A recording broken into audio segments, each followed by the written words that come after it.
Hello there. Good evening. Yeah, as usual, working through some technical issues. The problem is, it's like when I don't stream for like 2 weeks, it always seems to happen. Hello, Cosmic Ray. Welcome. Hello, Jeff. Welcome. It's been a while. EQ 22nd on Discord. Cool. I have my Discord ready to go, and I will be getting there shortly. Oh, good evening, Seiko. I just started, so not ending it immediately. So what now? Okay. So I've been working on, since the weather hasn't been ideal, I've been working a lot on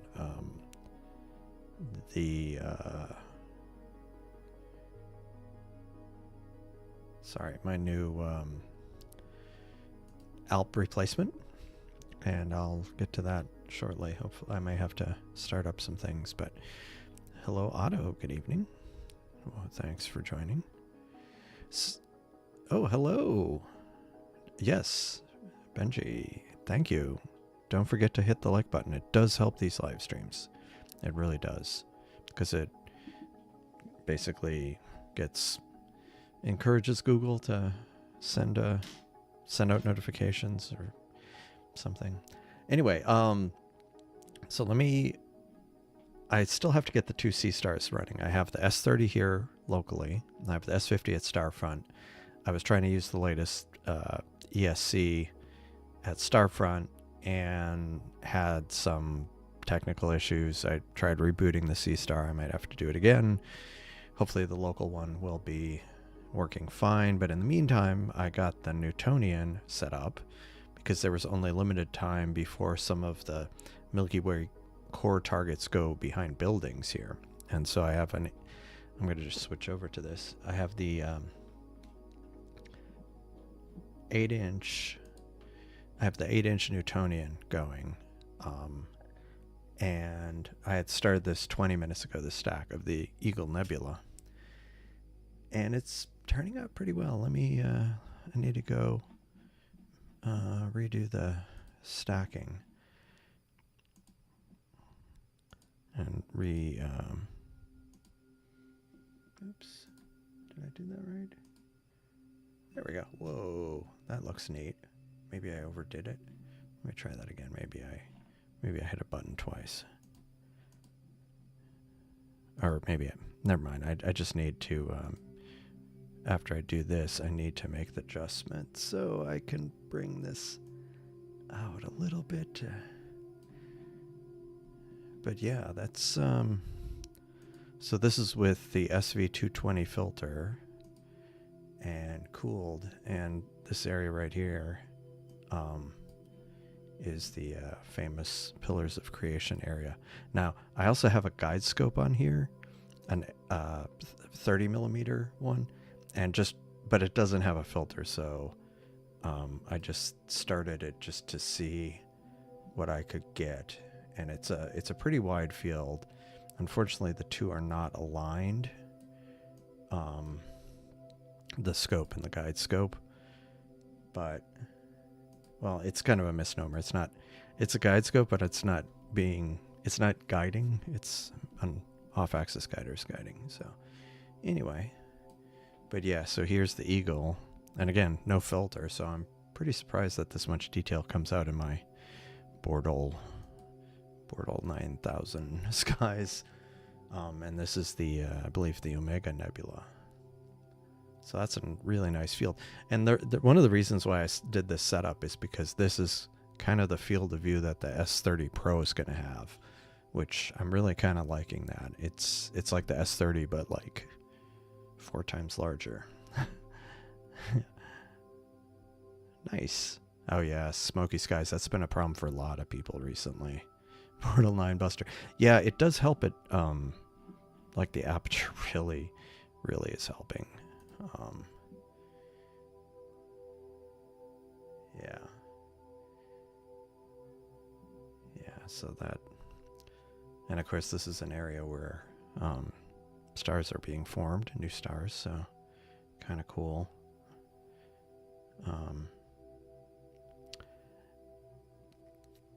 Yeah, so the 3-point alignment, I need to work out the details with ESC, but we'll probably use the same mechanism that the more recent firmwares use. Yeah, it's piggybacking, but it's technically a guide scope. So, but yeah, I need to look into it. But it is on my list to get that part, and I think Wiley Site may have volunteered to help with ESC, so that'll be good. Gyro based, yeah, probably. Yeah, the tilt sensor and stuff. It uses that. Yeah, it looks kind of, but I mean, this is just the live stack out of SharpCap.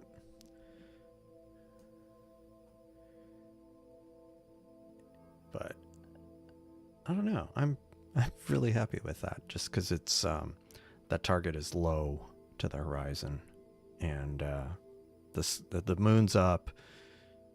I'm in Bortle 9 on a good day, so I meant to see what kind of guiding I'm getting over here. And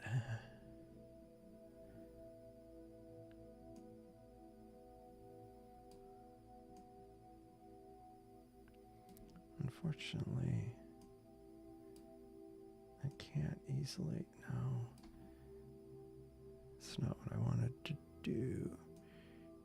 I'm using the remote desktop software I'm using, kind of makes the problem. Actually, I could just look over here that it's the guiding's pretty good. I got it within like half an arc minute. The blue dot, it's because it's complicated. I've got kind of remote computer inception here, so this is like, so this is my Windows computer that I'm using for live streaming, one of the monitors, but then within that I have a remote desktop into the computer that controls the Newtonian. And the way it works, where it shows because like there's a remote mouse and a local mouse, and where the local mouse is, or where the two are, it changes it to a blue circle for some reason. It's probably a setting I changed. Follow the bouncing ball. Yeah, I could go like, follow the bouncing. Yeah, definitely. What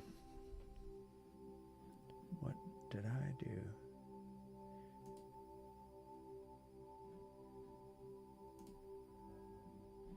I think I hit a screen redraw glitch.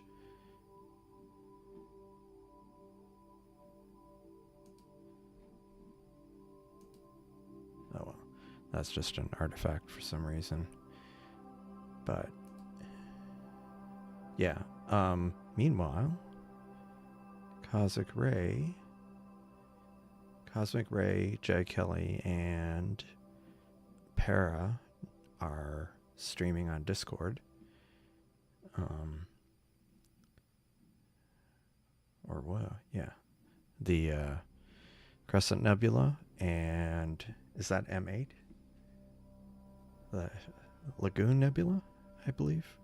Oh, and Jeff is doing an experiment here. This is actually a Seestar at Starfront, and he's copying the images to his local computer and like as they're generated, just the subframes. And then he's using SharpCap, which is what I'm using, to live stack it, kind of as an experiment. And Cosmic Ray has this nice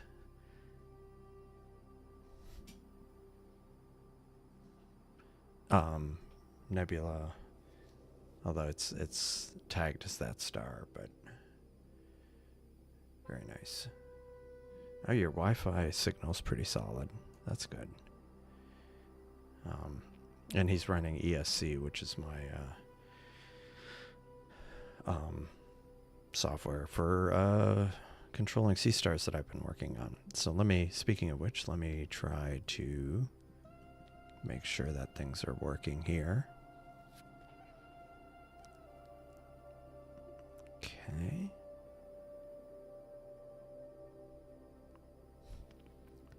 All right. Hey. Cool. All right. So I do have my local Seestar running.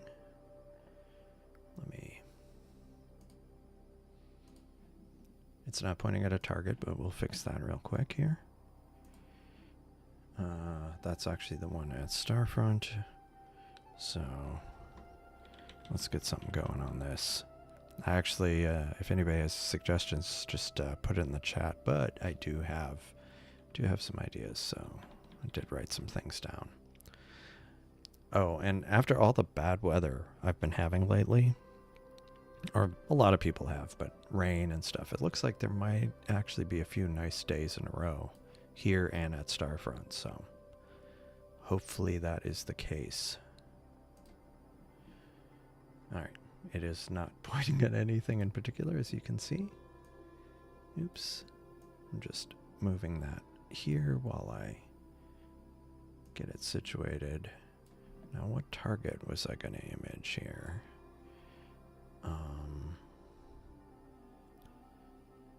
Okay, you're doing NGC 7822. Cool. Hello, Dara Oberst. What's going on here? Any aliens? Not as far as I know. You missed the aliens. They might come back. Yeah. They,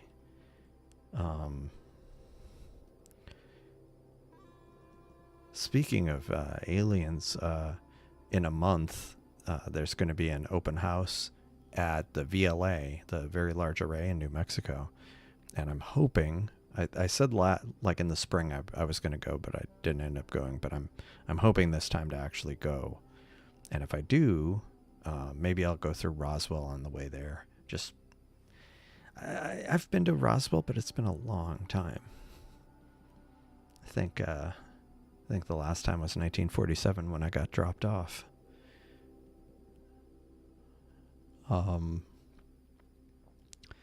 Let's see. Okay, what I was going to do on the S30 locally is I was going to actually do the Veil Nebula. Now this, what do you call it? This version of the controller is actually running on a Raspberry Pi 4. So, still technically in beta. I'm hoping to get it in a better state. And I plan on doing a video about it, just kind of, you know, what it is, what it does. Maybe I'll crank up the light pollution filter a bit.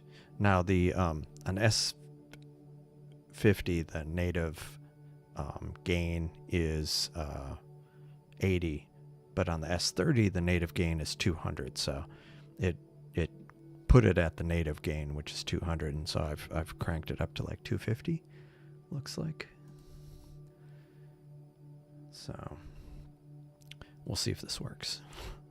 All right. Yeah, dropped off by the aliens, or it was my people who dropped me off. Oh. Yeah, you know, yeah. Yep. I mean, I live in Texas as well, so, but Houston, on on the Gulf Coast.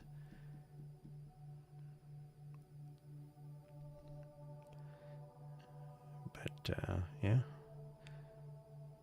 let me check in, because I didn't have a lot of time that I could image this before things were gonna start getting kind of choppy here. So let me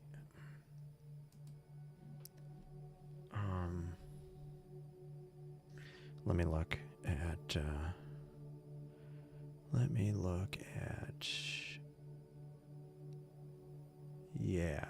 yeah, M16 is about to go behind a building, so I'll probably be moving to another target shortly.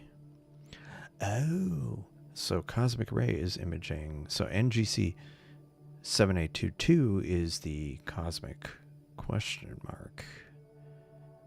Neat. So let's look at that.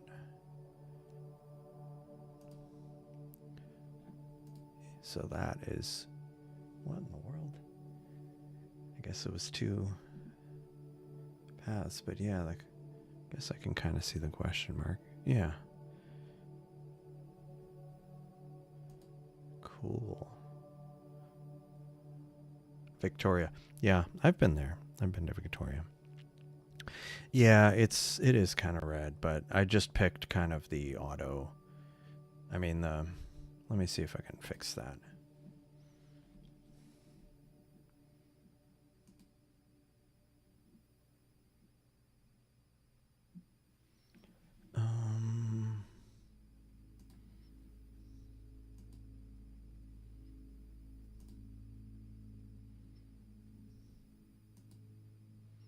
Yeah, it's insisting on doing that with it, but I'm sure it could be dialed back a little bit, like decrease the saturation or something.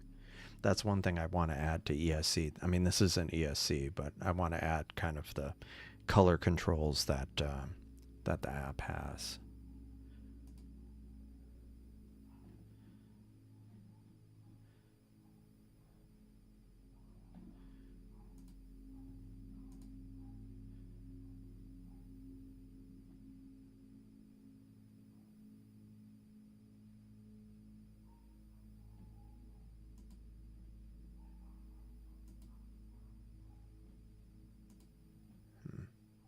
I was just trying to see if maybe changing a setting would fix that line, but oh well. Yeah, I mean it seems a bit red, but the level of detail is, I'm really really happy with that. And like, this is the full frame, so it's so it's like really zoomed in on the eagle. Actually, maybe let's see if I move this out a little bit.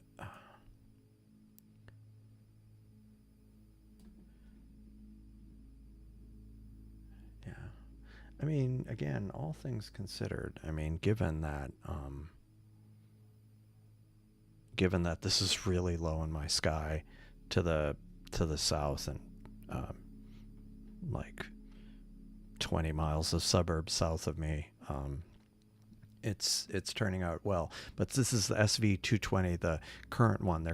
It's got a 7 nanometer bandpass. There's a new one coming out, which apparently they're going to call the SV220 as well. That has a 3 nanometer bandpass, which is like the what is it?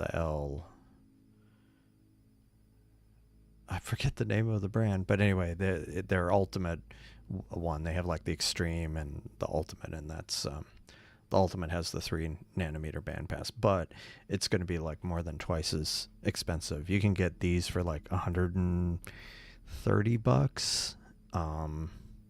I think I got mine for like under $100 because it was like 6 months ago. But the new one they were quoting like closer to 300. Optolong, yeah, the Optolong L Ultimate. And then they have some other models that don't have as narrow of a bandpass, but even then that filter I think is like $400. So we'll see. Now let me see if Hey, it totally failed. So I'm going to try to figure that out off screen. And I will bring up the other ones.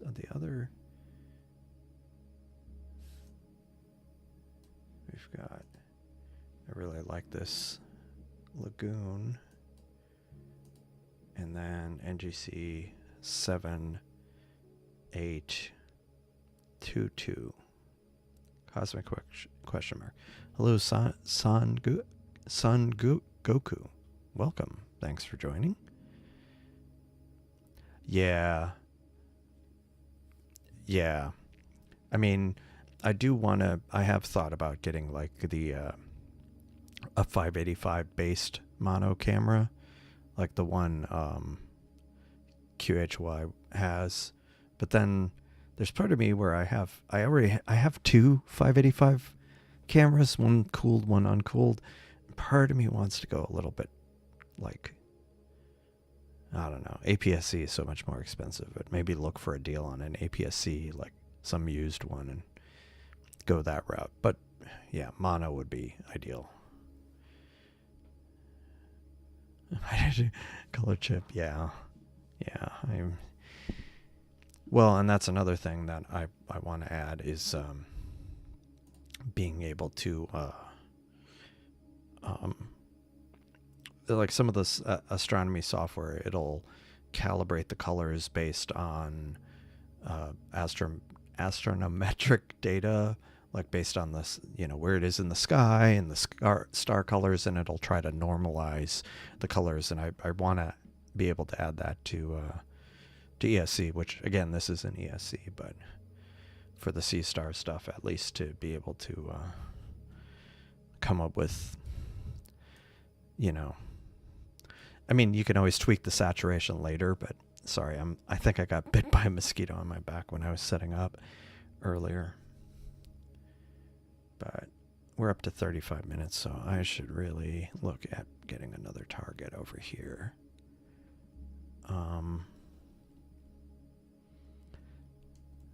And I also need to figure out what's going on with the with S30 and the S50. I mean, the good thing is here's an S30 from cosmic ray from a fairly dark site, and this is an S50 that's at Starfront, so which is where I would be getting my S50 going. So, but I want to get my scope going, because I was planning on it, and plus I want to use this as an opportunity to test out the latest version of ESC, which I have not done. Cosmic Ray did last night, but I have not been able to test it out under dark skies.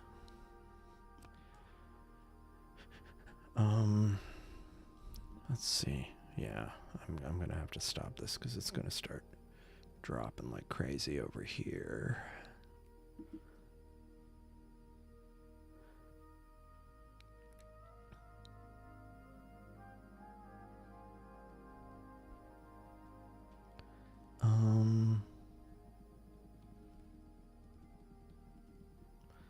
I was actually thinking of pointing it at the North American Nebula.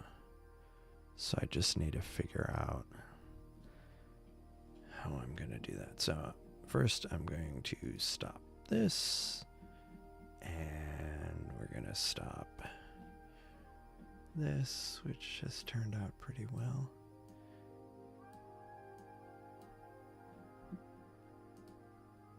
I might go ahead and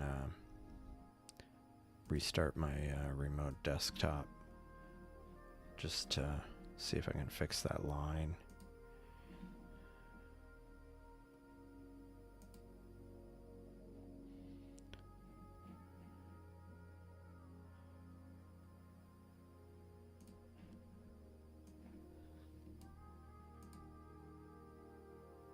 I don't get what that line is. Let me see if I can get rid of it.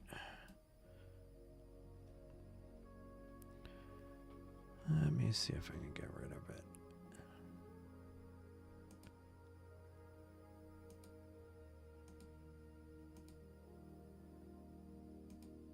Oh.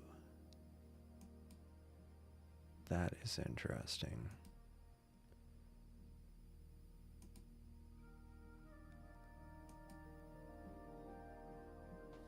What's funny is that line.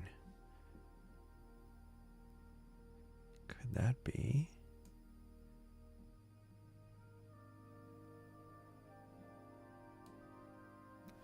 Let me try something here real quick. Oh, hello, Cheap Astro. Welcome. Thanks for dropping by. How are you doing? All right.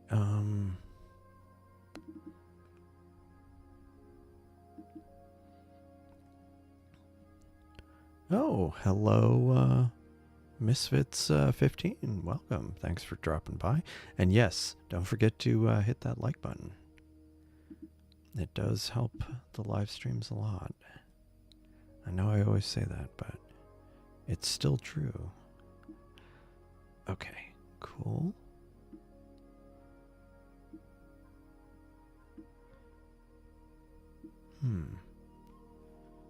And the guiding is pretty good. I'm getting 0.68. I mean, for me, I'm happy with that guiding.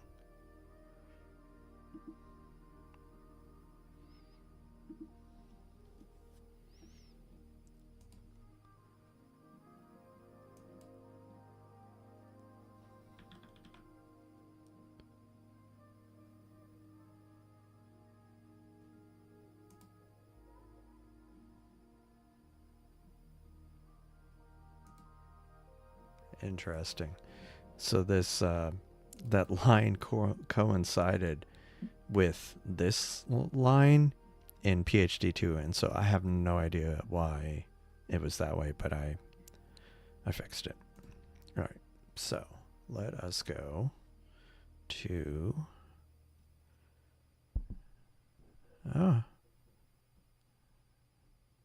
hey, nice. Yeah, all caps. No yelling. Well, in space, no one can hear you scream, so I guess it's okay, maybe. Good evening, Turf. Welcome. So the rigs that were on screen were actually other people's. This is Cosmic Array's Seestar S30.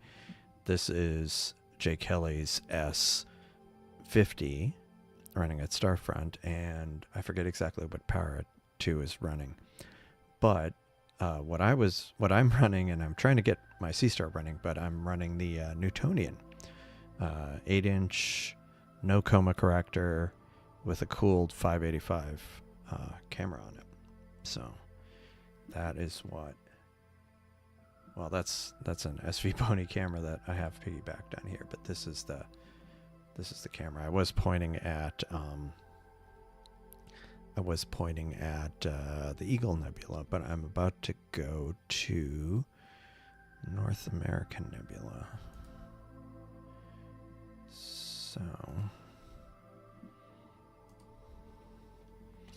and I might try letting this go for a while. One thing, last time I did this, I think that there was a question if I was pointing at the Cygnus wall, and I wasn't intentionally pointing at any particular part, but today I want to try to actually get the Cygnus wall. Now the camera might not be rotated correctly, but we'll try.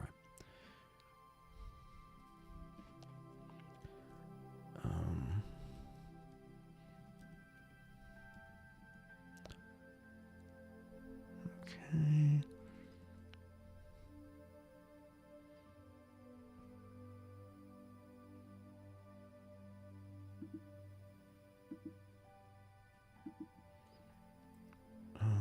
Sorry, I'm trying to bring up something real quick here. So yeah, the weather, if it is to be believed, I might actually have clear weather here or at Starfront for much of the next week. But we will see.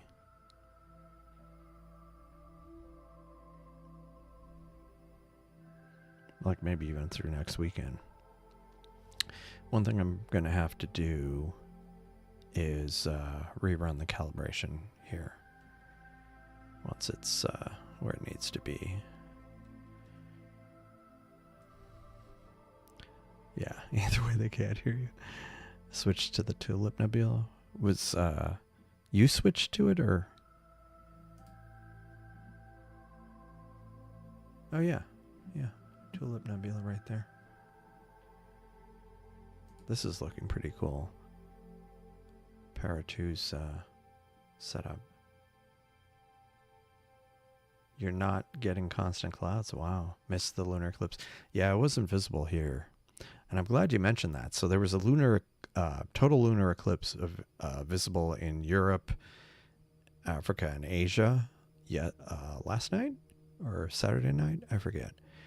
Wasn't visible in North America. A few days ago, there was also a Titan, a transit of Titan across Saturn, and I was able to get some images of it. And I'm going to try again. There's another one that's going to be on the evening of September 19th, so 11 days from now. So if it's clear here, I will do a live stream for that. Oh, you are getting... Believe it or not, sorry, I totally misread. Yeah, believe it or not, I am getting constant clouds. Yes. Sorry, I'm like monitoring too many things, and yeah, I know that's shocking. That never happens. Never happens there. Yeah, I mean, we've kind of been having those kind of issues here. A lot of rain. I mean, it was raining yesterday and Saturday. There was one day where they were saying it was going to be like 1/10 of an inch of rain, and there was like flooding around the city. It's like, that's not 1/10 of an inch of rain. Yeah, and Ben was having issues for like months with clouds, so it's been a rough. Oh, hi, failed astronomer. Welcome. Thanks for joining. Okay, so let me go back to this. It is where it needs to be. This is losing its mind, so I need to stop. I'm going to rerun the calibration here. Let it do its thing. Because what I was imaging before was on the other side of the meridian, so I'm just kind of redoing it. And meanwhile, I will go back to that. Oh, good evening. Good evening, Brent. Welcome. Use autofocus, 28 minutes from the Gulf. Yeah, we're yeah, I'm maybe about that far from the Gulf. I'm closer to Galveston Bay. Oh, hey, yeah. Yeah, definitely don't forget to like the video. Let me see, is this...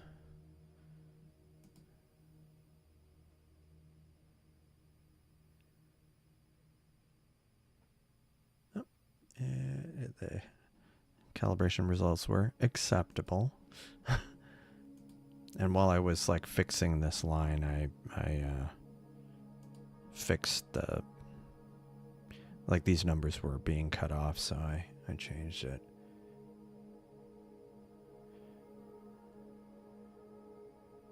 Yeah, I still need to tune my guiding a little bit more, but so long as it... Oh, hey. There we go. All right. That's kind of wonky, but oh well. So since the guiding is going, let's go. what was I going to do here? This is... So I want to check it out on this one, and what I want to do is figure out where I am in the North American Nebula, if possible. Whoa, too far.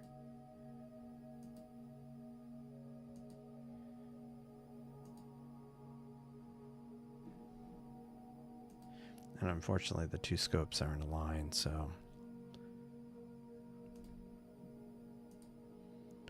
Light solve. Okay, so let me look that up. Yeah, the guide scores. Yeah, it's the coma. I don't have a coma corrector, and since it's an off-axis guider, they're getting massive coma. Yeah, it's comically bad. Yeah. Yeah. The I mean, the problem is, yeah, I guess they could do it online. Yeah. Yeah. And off-axis guider with no coma corrector, so that's probably next on my list. Actually, that's you have a coma corrector, right? What any specific brand that you have? I'm just curious. You always get good value out of your stuff. Oh, nice. North American and then Seestar. Nice. I'm trying to figure out where this star is.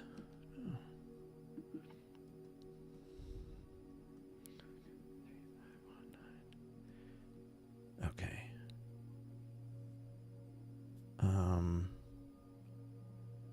Okay, so this, and which SH, it's 2117.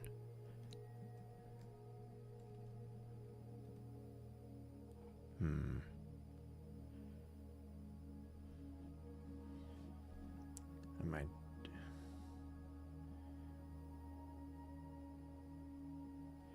Actually, what I probably... Which star is this? Let me see if I can go to HIP.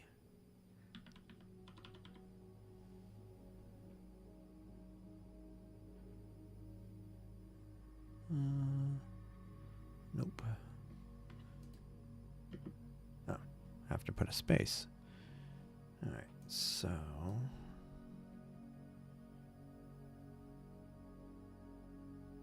okay.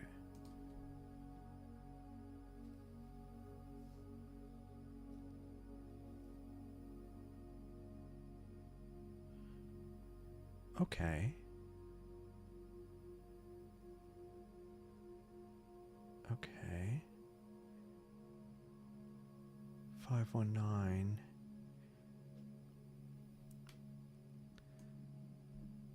Yeah.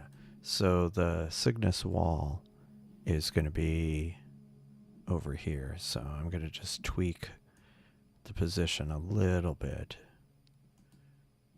I'm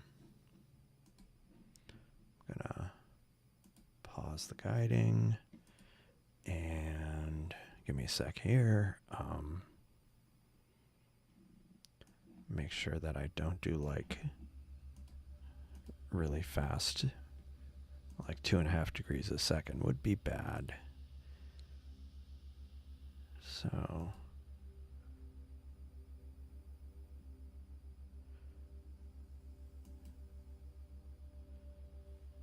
okay, no. Yeah, maybe I can do it up to 8. Give me a sec here. Oh, my Mac's about to run out of power. All right.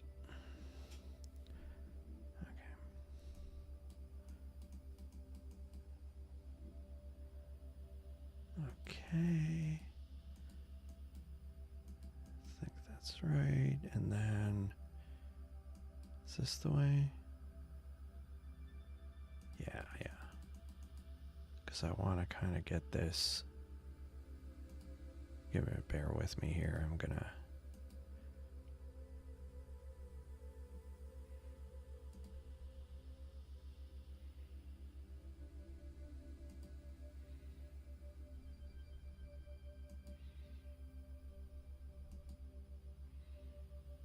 I think this is where I want to be.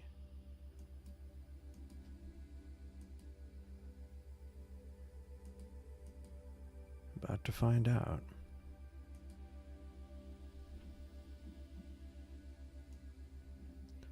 We will find out shortly. All right.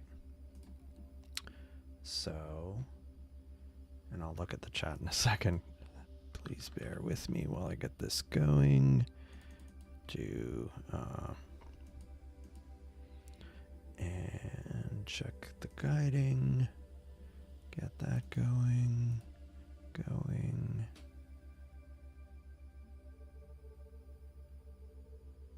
Might have to. There we go. Try that. Hopefully that'll work. Yeah. All right. All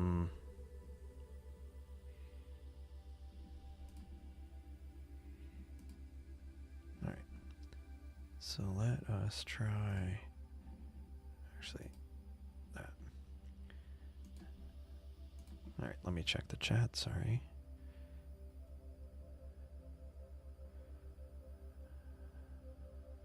Okay, the baiter. I've heard good things about that. You may have even told me that before, but thanks. Oh, this is random Erewhon, so random conversations are good. Yeah, honestly, that's a good question. I need to figure that out. Yeah. Well, not to mention I would be gone because I'm sometimes the worst perpetrator when it comes to being random. Cygnus Wall. Well, I am kind of. Yeah, we'll see. All right. And again, I'm not sure if this is going to even work. So let's try this. Oh, maybe. Maybe.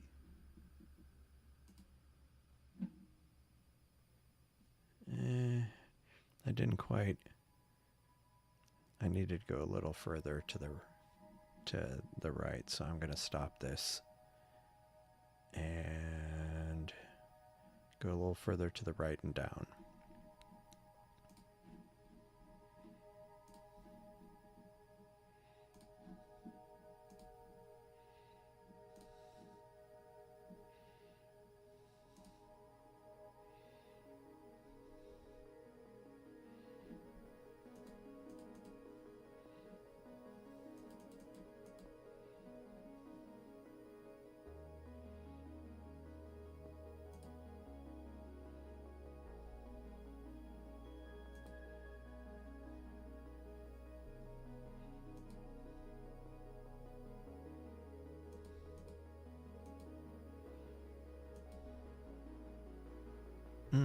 LDN 935.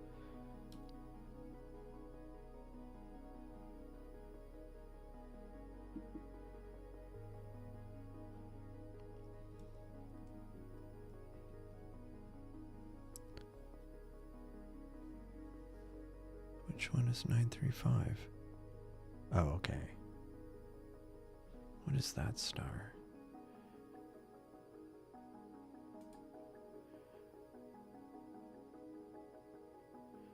One oh three 341. Which one am I centered on here?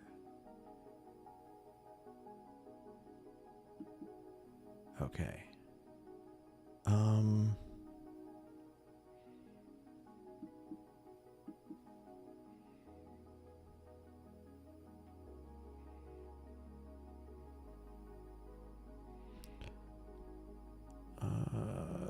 That distance, I think, okay, I think I'm getting the framing here. I want to keep.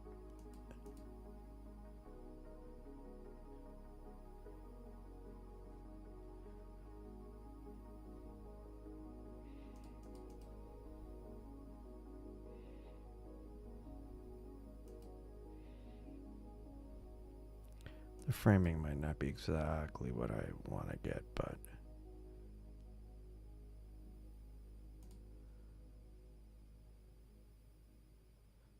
I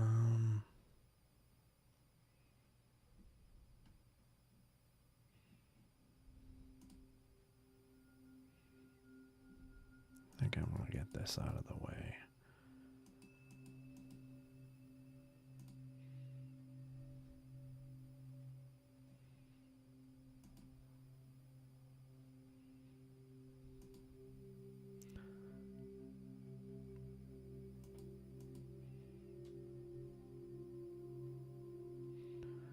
Well, let's actually, maybe if I just crank up the gain here, I can see what might be here.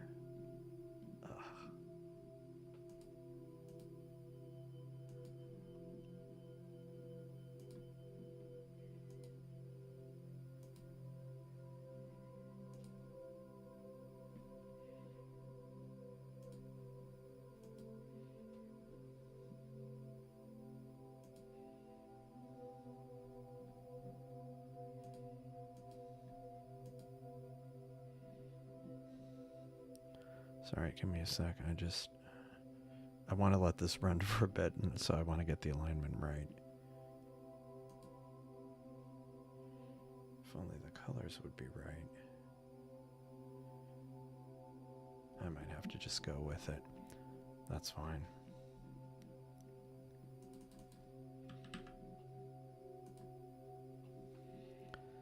Make sure the guiding's going. Get going, and I will just start imaging and move on to something else. 16 and live stack, and I will check the messages because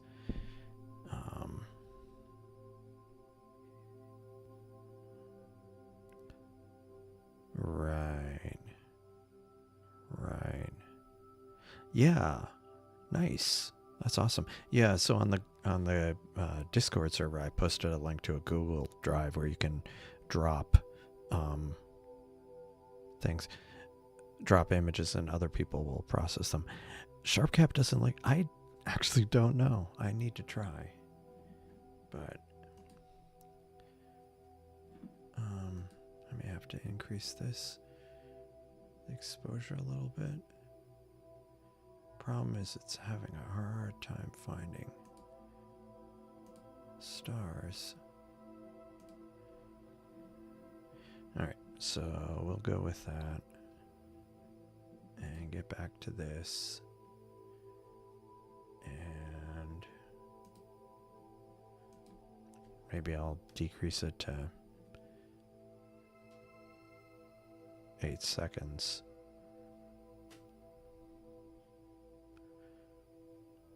We'll see. About to find out. Hey, okay, got at least one frame.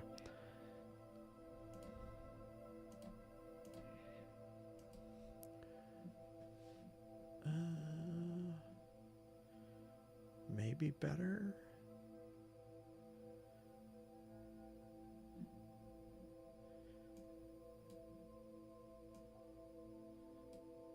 Okay, I need to do that rather than going through that exercise I just did, but I'll leave this run for a little bit and then I'll look into that.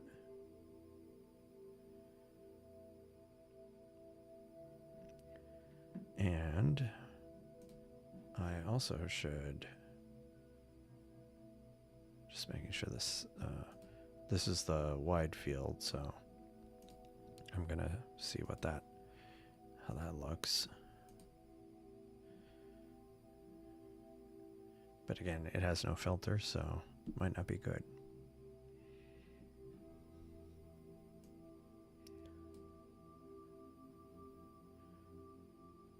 Oh. Is that the North American right there?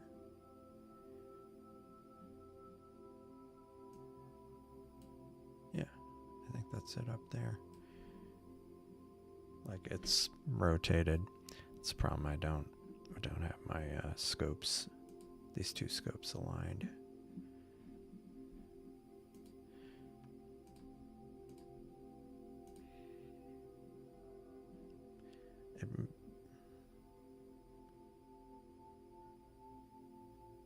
Well, at least it's part of. It's kind of about where I wanted to be.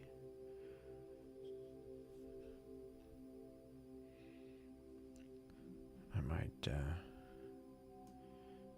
I do have stellarium on this box.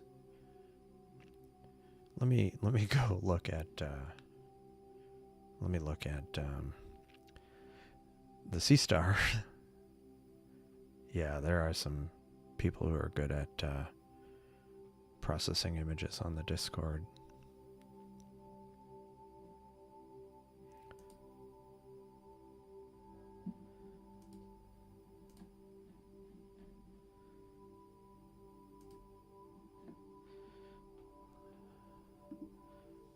Yeah, Ecos. Yeah, I haven't had a chance to work with or use Ecos yet, but I will at some point, I'm sure.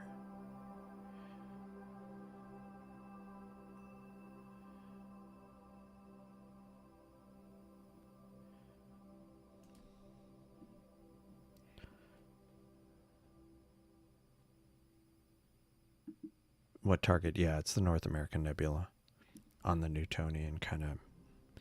So it's only part of it.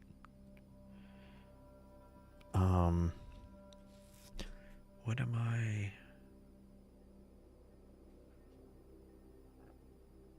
Sorry, I'm trying to. Oh, nice. Well, that's awesome. Yeah, and yeah, no, that's fantastic. I mean, a lot of it is.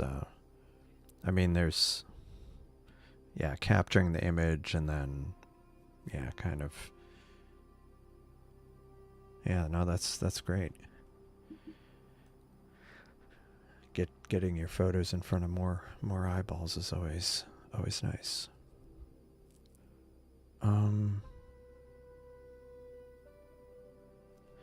Okay.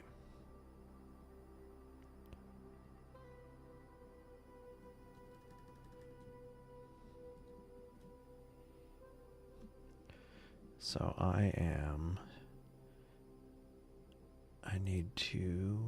I'm missing a couple people who are also streaming to Discord. Jay Kelly and Wiley Sight. So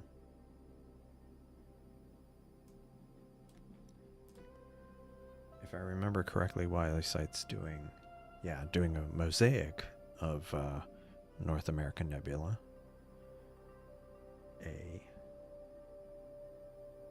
How many panels? 6 panels, 3 by 2. You can see right here. This is ALP and this is ESC. And this isn't Jay Kelly's scope at Starfront that he had before. That was the he had the Seestar S50, and this is a different scope with a much wider field of view, but that's pretty awesome, being able to get all of the Cygnus, or not Cygnus, the Veil Nebula all in one shot. And Cossack Rays getting the Tulip. And yeah, it's all really cool. Okay. So, let me see. I'm still wanting to get my Seestar working. I believe that's actually what Wiley Sight is doing. I believe he is using equatorial mode and doing a mosaic, but not using the native mosaic, but the ALP mosaic.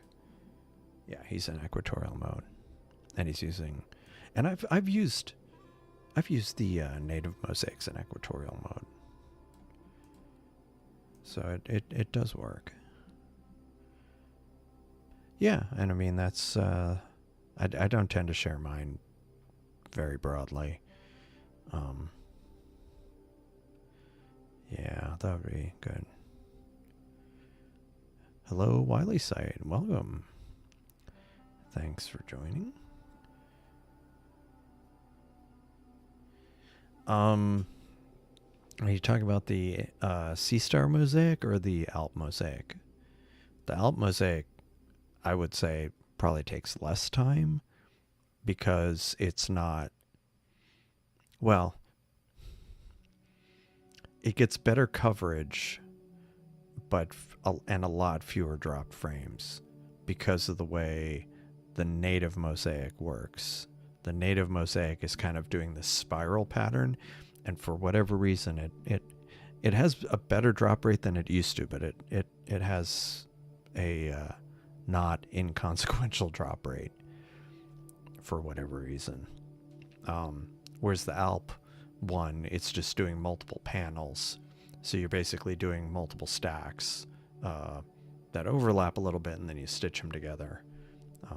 And I know PixInsight supports that. It's moving so much.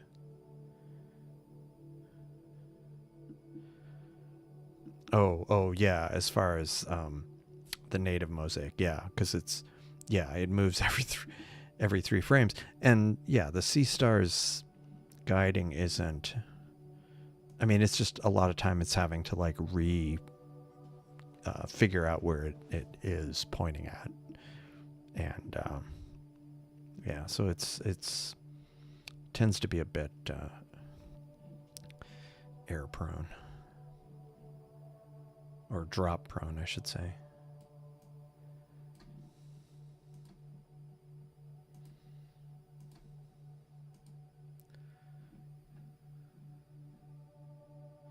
Yeah, I think I needed to have it a little further down.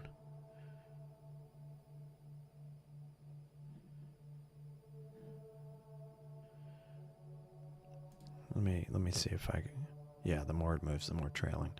Let me see if I can actually get something working here. Oh, you know, this would be a good opportunity to test this out.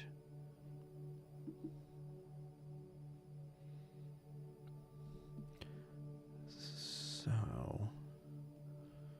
I'll show you what I'm going to try to do. So I've got, again, sometimes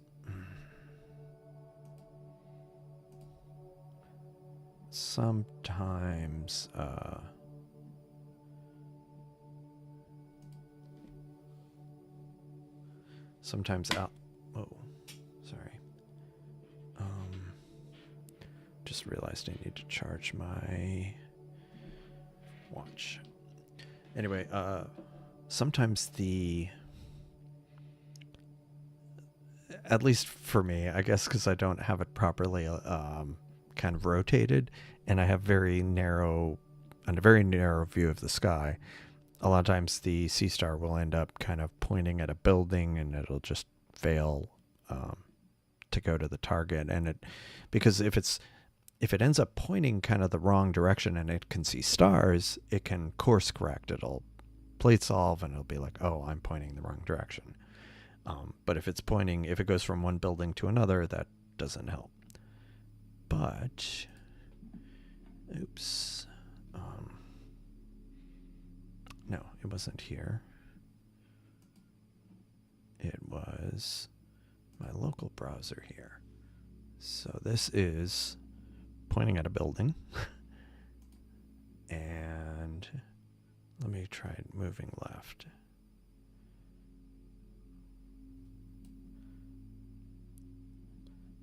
And why didn't that work? No, it didn't work. It actually did move. It's just the network connection is a little off.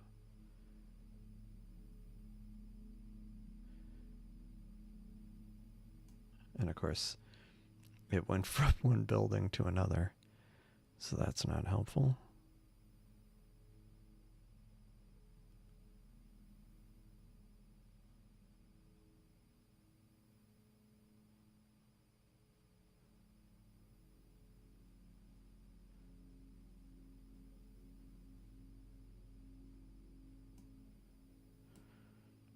So what I'm going to try to do, if I can get it to point upright, I can, or pointing at the sky, I can force a plate solve, which will, the scope will figure out where it is, and then all will be well.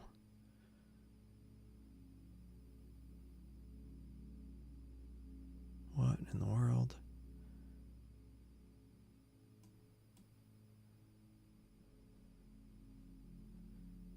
Yeah, there's... I think the problem is the connection's kind of iffy.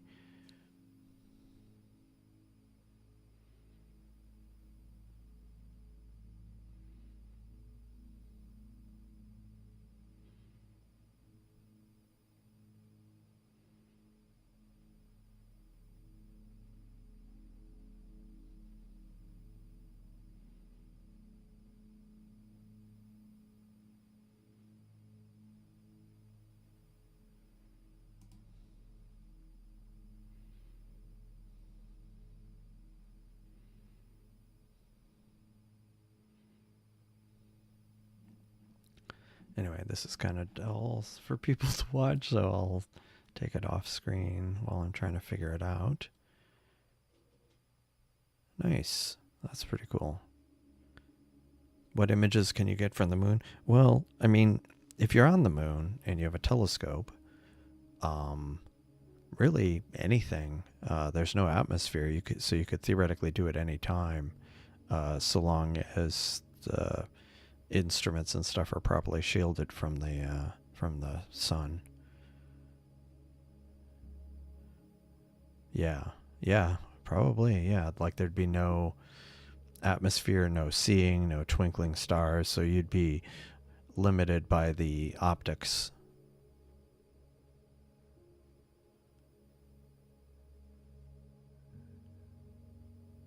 What images can you get from? Can you get? I guess I'm.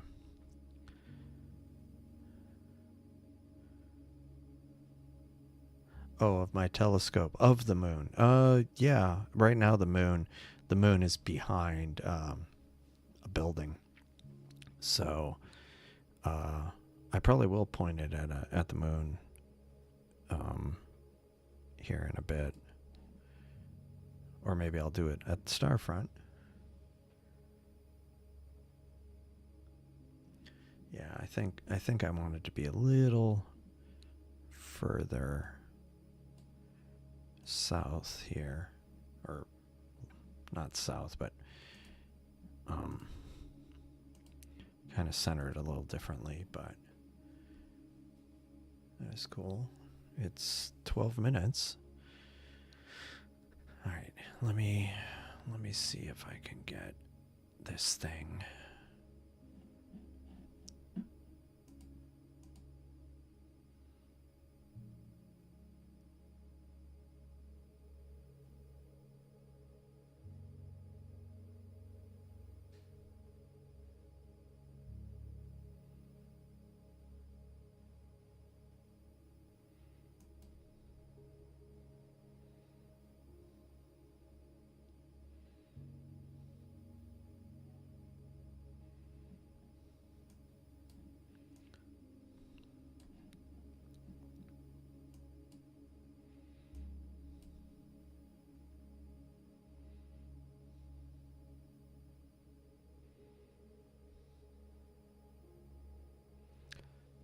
Oh, yeah, the signal's even worse right now.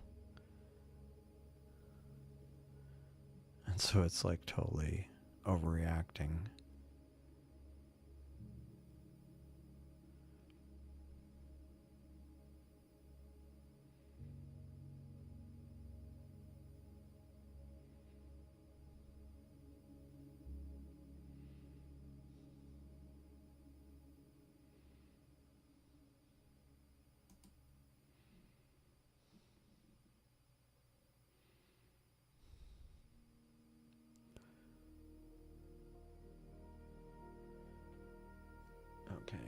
on.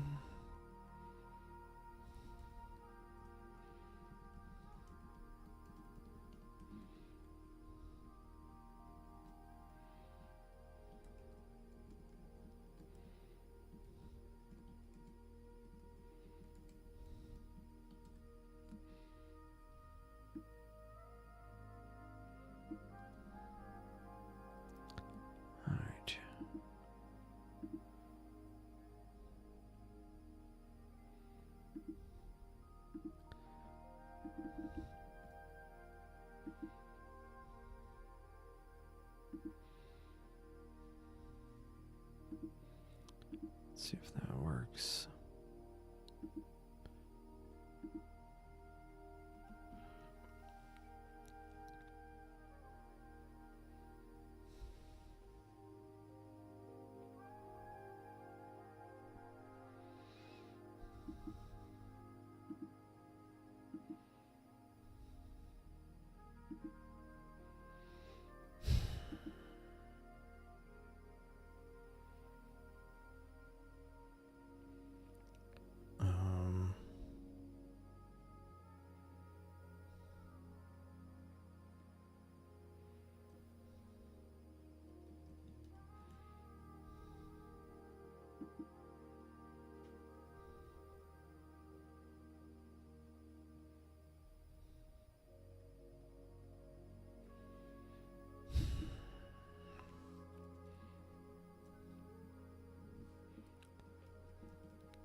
Sorry, give me a sec. I am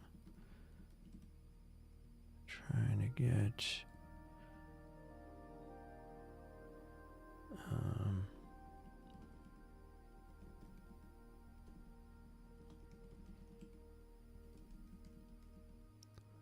okay.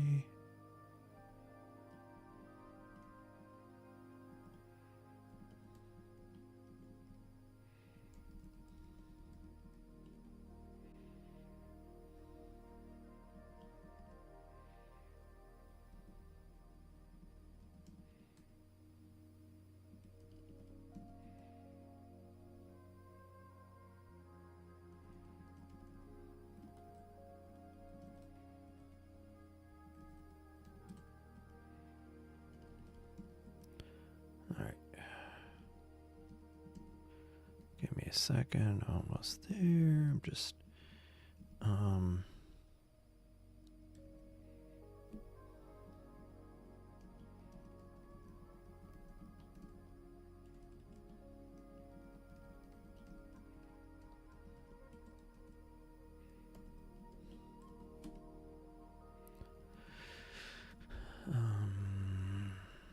okay.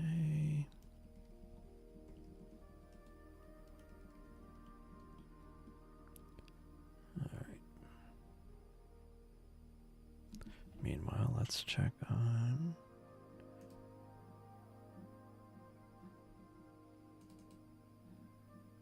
wow, nice wide view here of the North American Nebula from Pac-Man Nebula. What am I thinking? Pac-Man Nebula. That's cool. NGC 281.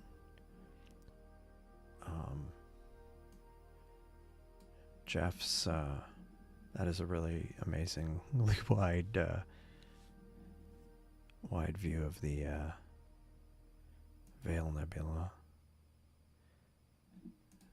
The Mosaic continues, and Cosmic Rays going to M31. Cool.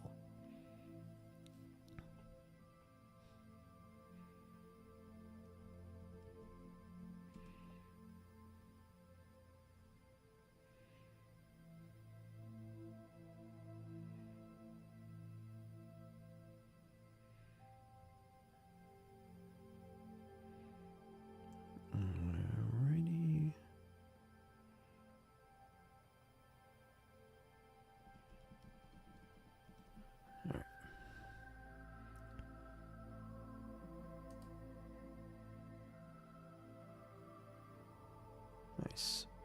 Okay, so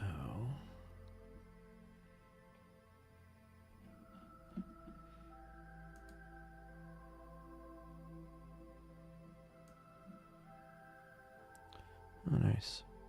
Already getting some detail from M31, the Andromeda Galaxy.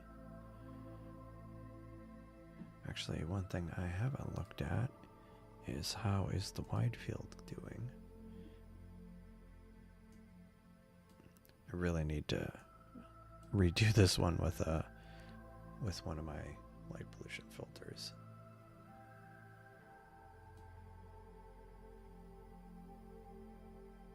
Because otherwise the nebulosity really, or not light pollution, one of my narrowband filters, otherwise it really doesn't come through.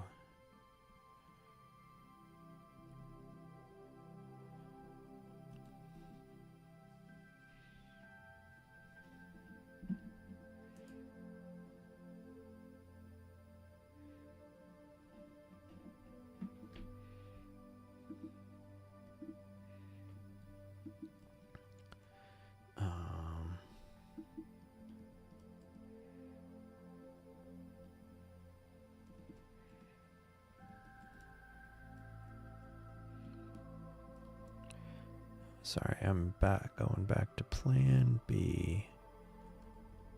I am going to run ALP just in not ALP, ESC in local dev mode, because this is literally crashing.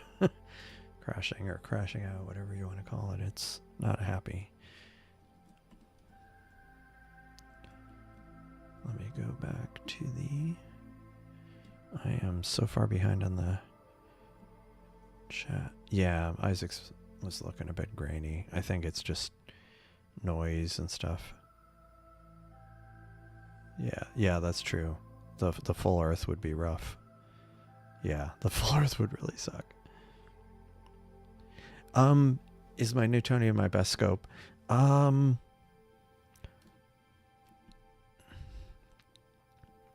Probably.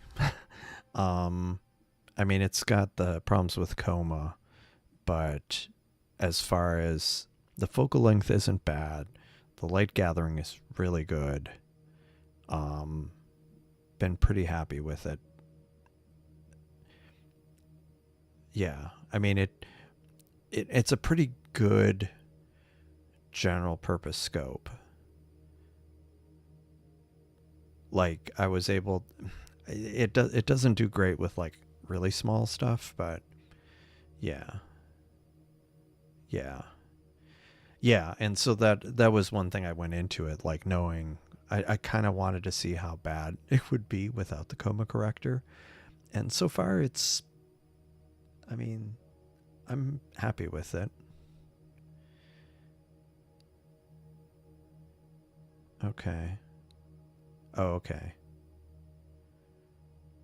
I'll look at that up. Yeah. Yeah, I mean, you can... yeah, you have to find a dark side to get that. Oh, nice. Yeah, that's a good idea.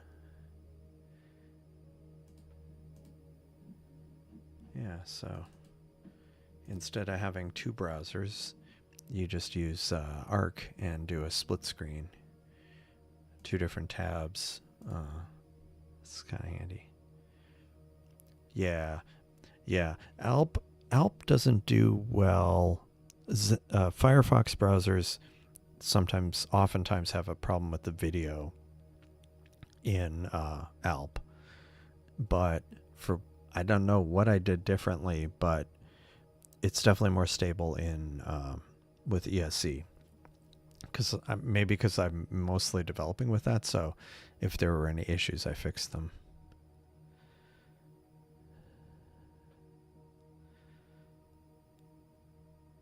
Oh, that's nice. M31 too. Yeah, maybe.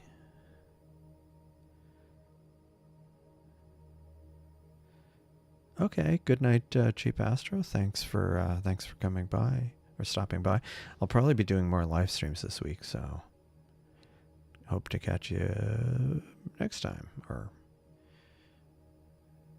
yes, yeah. The full moon is yeah, a problem because of the atmosphere. Like if I mean like Hubble images when it's flying over daylight side of the Earth, as far as I know, it just has to make sure not to point at the moon. I mean at Earth or anything like super bright. It's like ask who's your best child. They know who they are. No, I'm joking. Hey, Aiden. Welcome. How's it going? All right. Let me see if I can get this.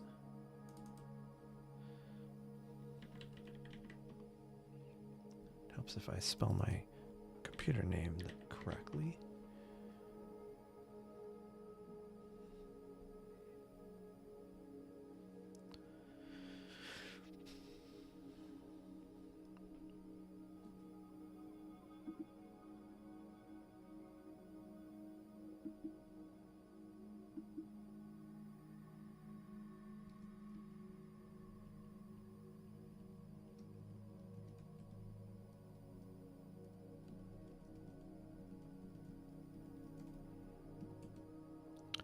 And then,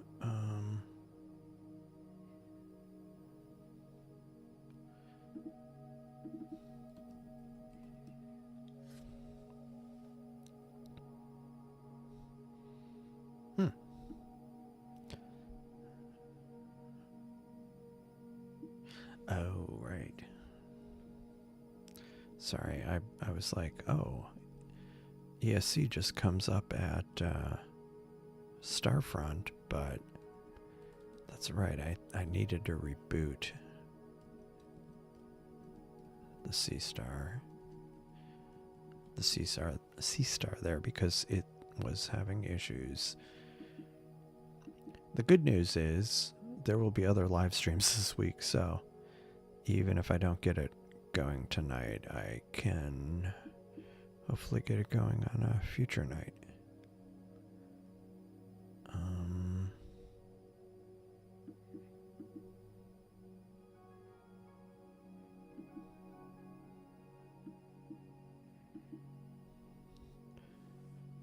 right.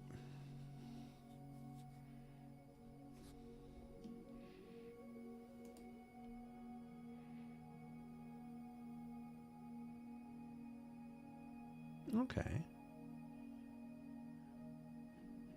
Hey, what do you know?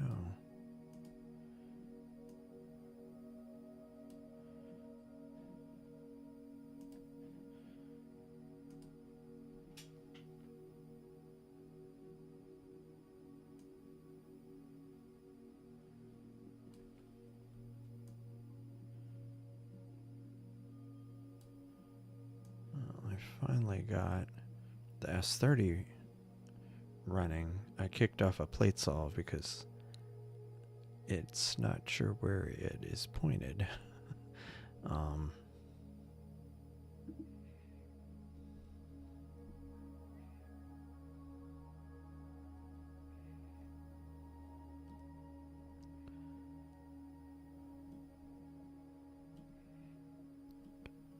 right.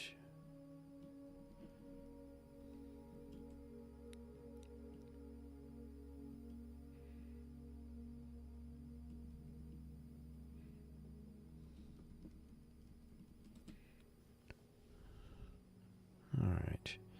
Yeah, the Seestar at Starfront was in a weird state, like it often ends up.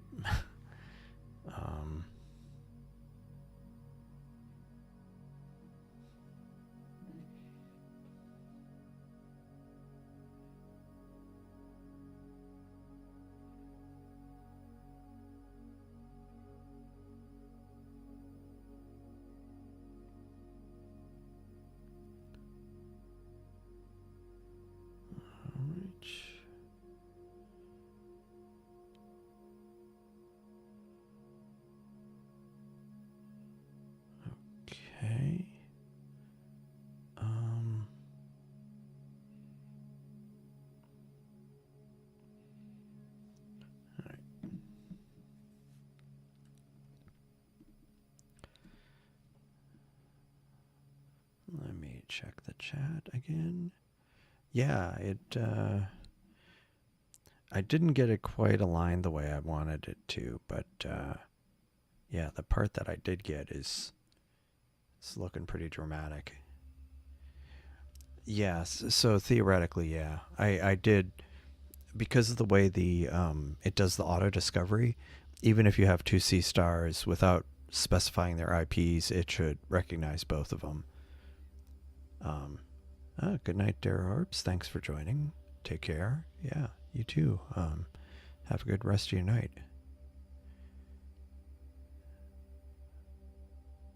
Yeah, yeah. If 3.5 hours with a RAS and it's faint, yeah, don't think that's really an option for me.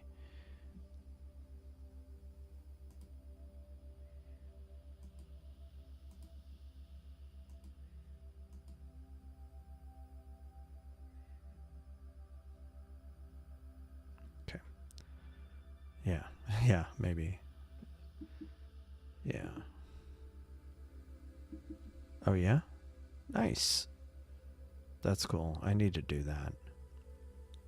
I need to have something like that set up.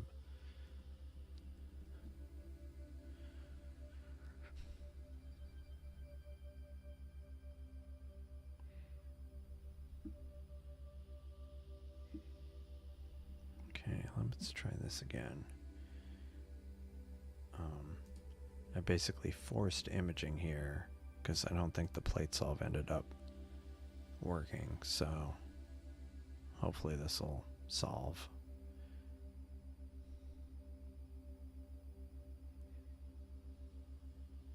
Oh, there we go. Huh? It claims it is accurate. Only a little bit out. Cool. So this should now be good to go. Finally. I was actually wanting to point this at the veil, but let me see where the veil is, because there was another target I was going to do too, or possibly. Yeah, the veil's pretty high.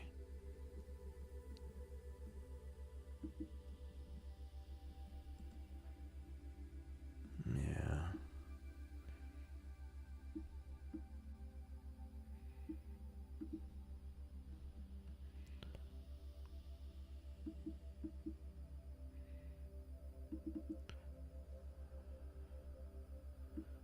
I really haven't done the wizard much, so maybe I'll do that. Just kind of let it go for a while.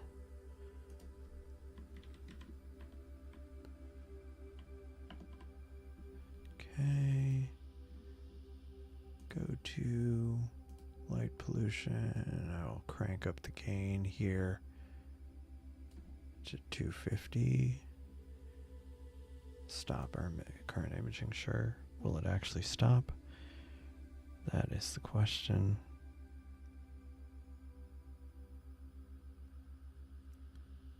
It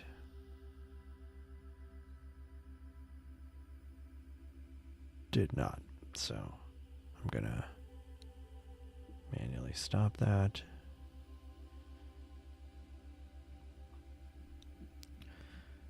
So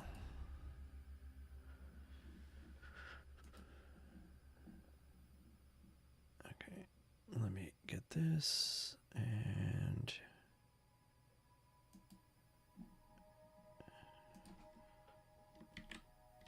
7380.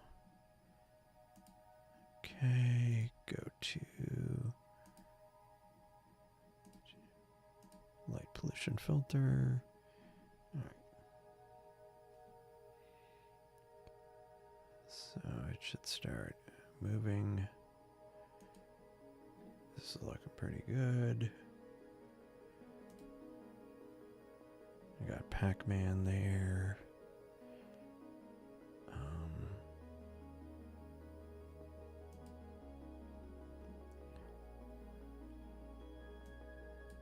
Actually, what I need to do is move that out of the way and kind of move that, collapse some of this. I just want to see some of the statistics here, like the how bad the network is.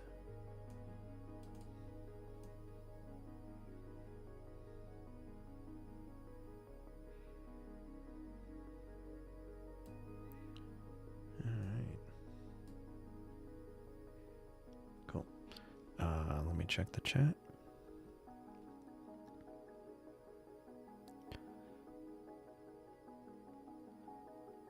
Yeah, I need to. There's some images from a previous session I did too that I need to. And earlier I did the Eagle. Did like half an hour on the Eagle. I need to get that. Once I offload it, I need to upload it because I have a few things I wouldn't mind people looking at from the Newtonian. Few-day imaging project. Yeah, I know. I do keep promising. Problem is I was like spending so much time on the development of ESC.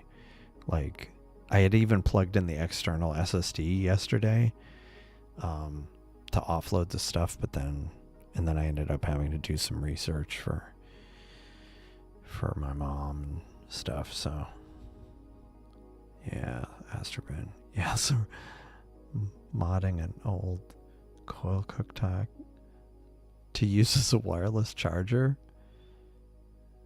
Wow. 34 hours. Wow. Yes, I'm using the SV220. I wanted to use the some filter on the that guide scope I have. That's also running a 585, but I didn't have the right adapter. Nice. Let me look at that.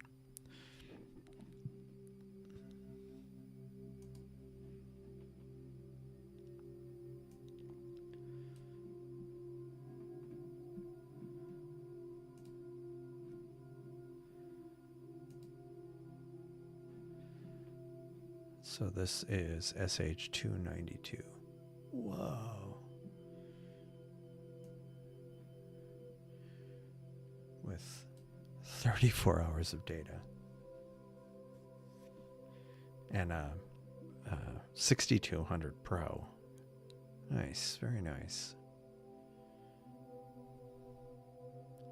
It's a lot of data. Wow. Quite a few objects too. Meanwhile, the S30 in the backyard is getting some data. Now I just need to figure out the S50 at Starfront, and I will be up to having 4 telescopes running, plus three shared ones. Actually, I'm missing one. I got Jay Kelly. Let's get Jay Kelly back. So 8 telescopes. We'll have 8 telescopes going here. M31, I'm guessing. Nice. Again, using a Seestar at Starfront, and then copying the images and stacking them in SharpCap, just like how I'm stacking things in SharpCap.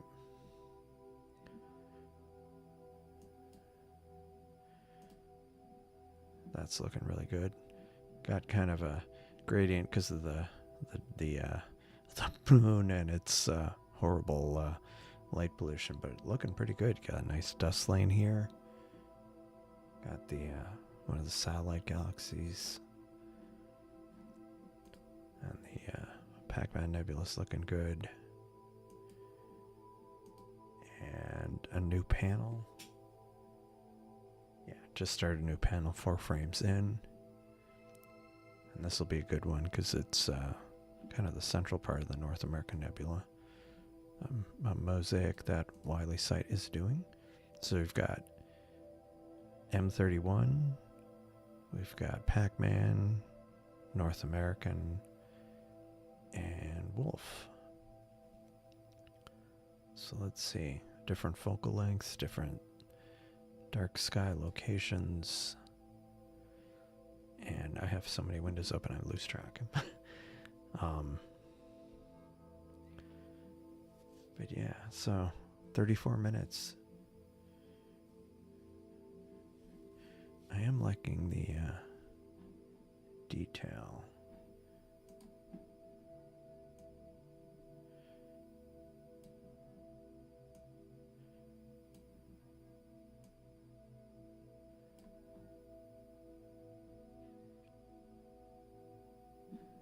Makes it look a little grainier, but maybe I'll back that off a bit.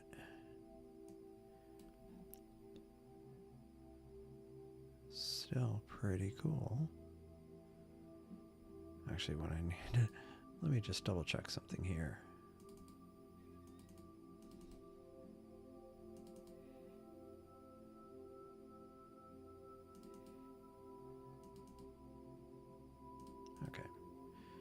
Okay, I just want to double check I was capturing fits, because it's like a setting you have to turn on in SharpCap, and this is a relatively new computer, and that would have been unfortunate.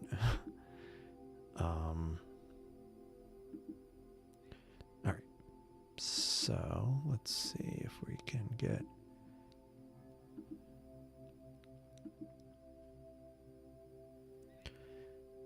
So what do I want to image from Starfront?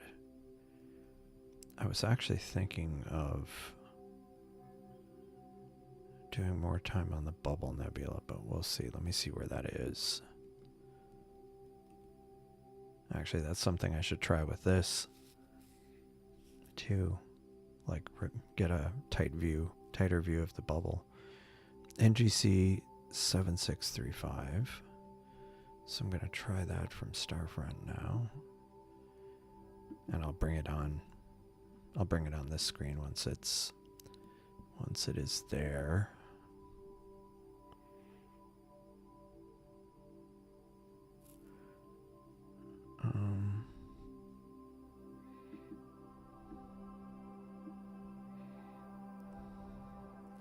I'm doing 130 gain at Starfront.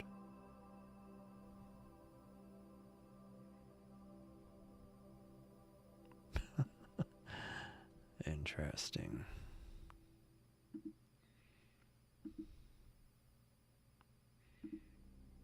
I need to fix that.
All right. I might go ahead and stop the Seestar here. Let me check something here.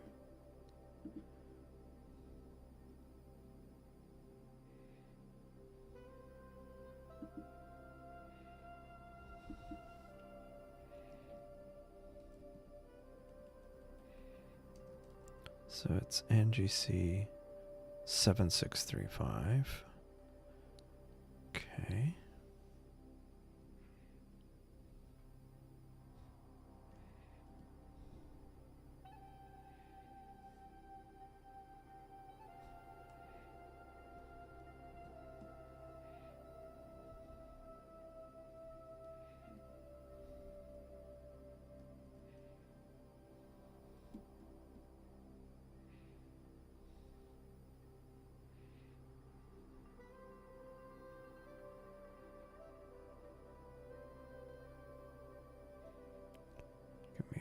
right here.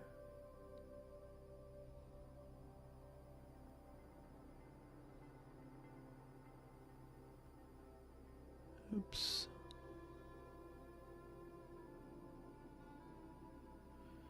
Yeah, I think the I think I need to do some work on the S30. I mean the S50 at Starfront, because it's misbehaving a bit. So in the meantime, I will move on to another target for the Newtonian. It's up to almost 40 minutes. 3 fully set up. Yeah.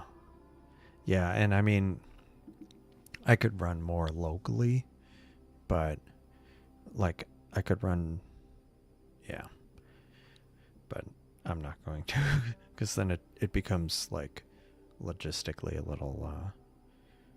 bit difficult. Alright, so I think I'm going to let it get up to 40 minutes, and then I will move to the Bubble Nebula.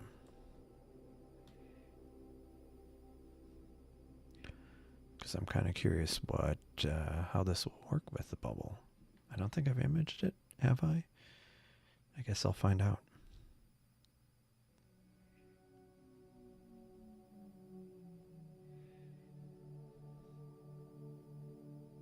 Okay, we're at 40 minutes, so I'm going to stop, and I will stop. Whoa, this stretch went wrong. Got nice, I'm guessing that it was a plane, maybe. And this is without a filter. So we'll stop that. And let's go back to the main camera. And let us go to, it is 7635.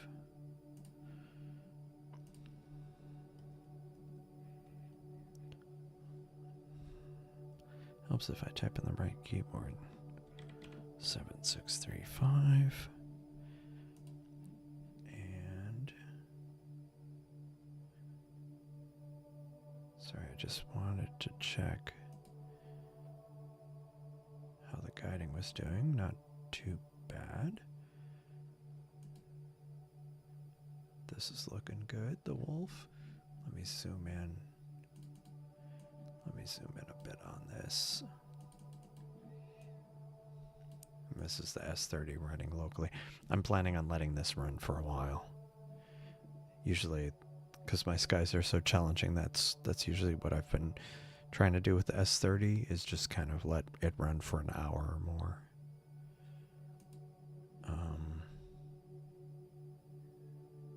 Okay. Back to this. Select target, make sure, yep. Okay. So we're going to do the Bubble Nebula. And I'll do what I did the last time.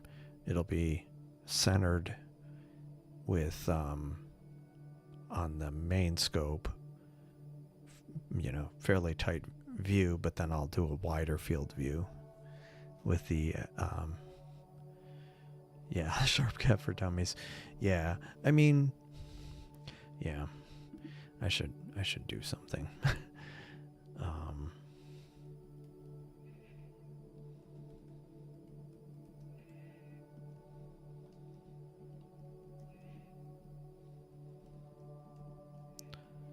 Let's see.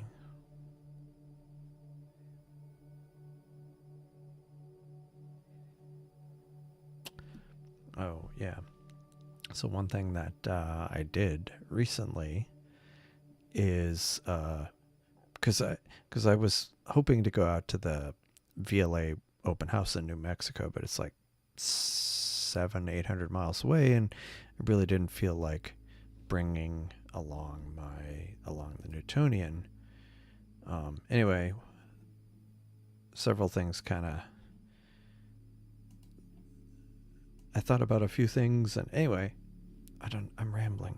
I ended up rejoining the Houston Astronomical Society. I was last a member like over 30 years ago, so they have a dark site relatively near Houston. So my plan is, once the weather's a little bit less hot here, I plan on going out there. It's Bortle 3, 4, and going out there on dark nights, bring the Newtonian. They support overnight camping at the dark site. So yeah, hopefully that will be starting soon, and I'll be able to get some nice dark sky imaging done without having to go hours from Houston. It's about hour and a half, maybe. So I'm looking forward to that. Oh man, that's rough. Is it like smoke? Because I know that's been a big problem for a lot of people.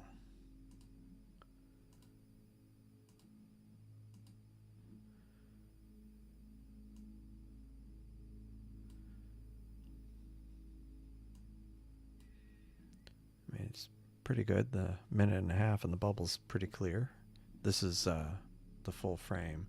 Oh, I forgot I need to start the other one.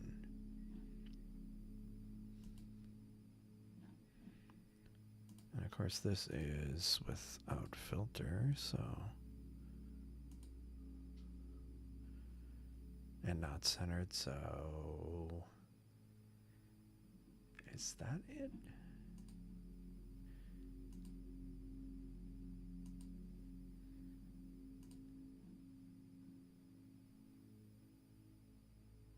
There's a lot in that area.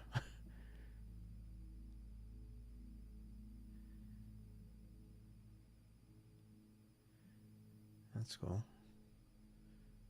Although I don't think the bubble is there, but...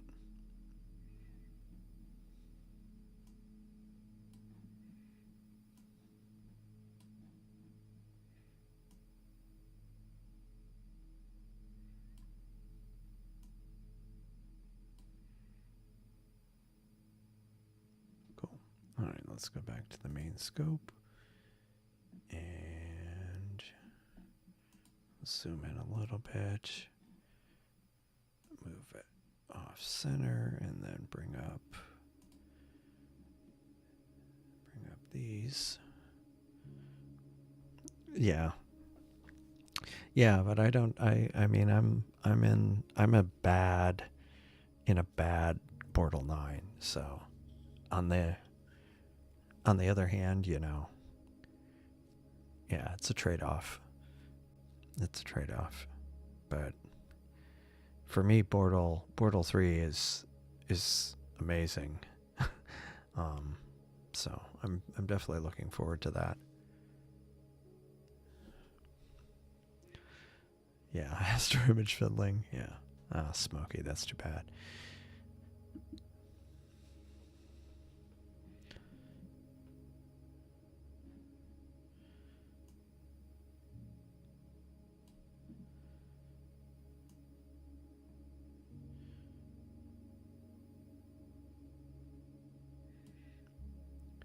Yeah, I think I'm going to let this one go for a while because it'll be interesting to see how it ends up looking with a lot more data. Would I focus on broadband? I mean, it's kind of like at Starfront. I would do dark nebula stuff, but because I would have the since I would have the scope out there, I would do some HA stuff. But yeah, it would probably be a mixture, but there would definitely be more broadband because I can. So yeah, definitely looking forward to that. Now the Wi-Fi there is kind of not super strong, and it's kind of, they have a bandwidth, a data cap, and then it throttles massively. So I'll be using my own. I'll bring my own internet, so I'll see how strong that is. I was thinking the first time I go out there, I might do like a Discord and unlisted YouTube stream, just because it'll be kind of flailing around and stuff. And also, if you're a subscriber, you'd be able to watch it, or if you're on the Discord server, you'll get the link. And yeah, so I think I'll probably be doing that, but I'm not sure when. Maybe this month, maybe within the next couple weeks. I don't think I'll be able to do it this week because it's too busy, but if there's some clear days next week, I might give it a try, because it's a pretty easy drive. I mean, I was a member in the 80s, and we'd go out there. My parents would go out there or take me out there, and yeah, it's not too bad of a drive. Especially as much as I drive sometimes. So that and they have an area for putting up tents. Sometimes people bring RVs. So yeah, it'll be good. Yeah, flailing. Yeah, I mean, it's not ADHD technically, but I do like trying new things, and so then that requires me to like I'm not proficient in it long enough before I move on to something else. Sometimes. So then I end up flailing. And plus it's like, it's all new. Like it's a different location. I'm not sure how strong the internet's going to be. I do want to try to live stream like a first light from there. I might go up during the week, since I can work remotely. I mean, since I work remotely anyway, I might just bring my work laptop with me and, just spend the night there. But we'll see. That's the thought I have right now. But it's all dependent on the weather and other obligations. Steam powered. I do like the steampunk style, and so if I ever had like more time than I knew what to do with, which I don't, I would probably do something, but not a what do you call it? Like people where they just kind of do it. It's more of a decorative aesthetic kind of thing. I want to try to build something pure. But see, that's why I'll probably never do it, because I don't see myself having that kind of free time. Having, instead of a normal motor, use a steam motor to power the tracking, stuff like that. But yeah, I don't know.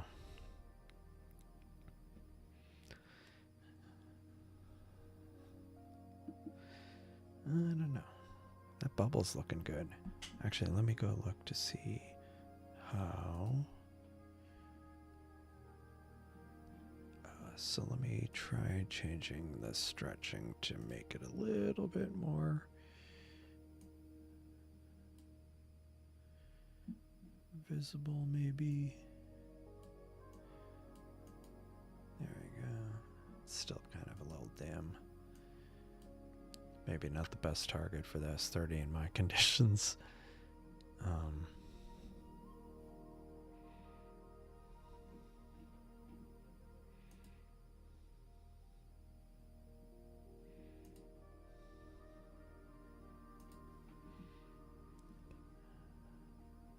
Water hammer. I mean, and they had, fluidic circuits, I think. So you could like have everything based on water. gonna go check. Yeah, hopefully it'll be clear. Yeah, plane wave trailer. Yeah. Yeah. I mean, I would definitely be taking the Newtonian out there. And if, yeah, I have to figure out if I end up getting, I was actually looking at bigger scopes earlier. It's not in the budget, but it definitely something that I want to be prepared just in case. In case the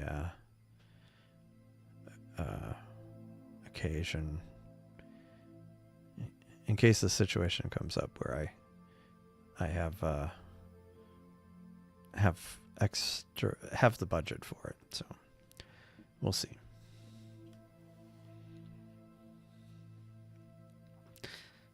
I was looking at what was it? Hubble Optics. They have like these F3 Dobsonian scopes that the kind of biggest standard one they have is like 32 inches.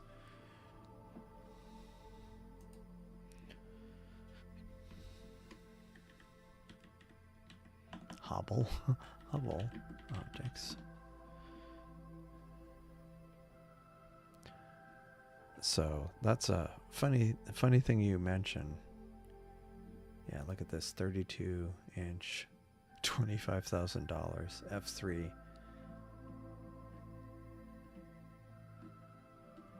The focal length is,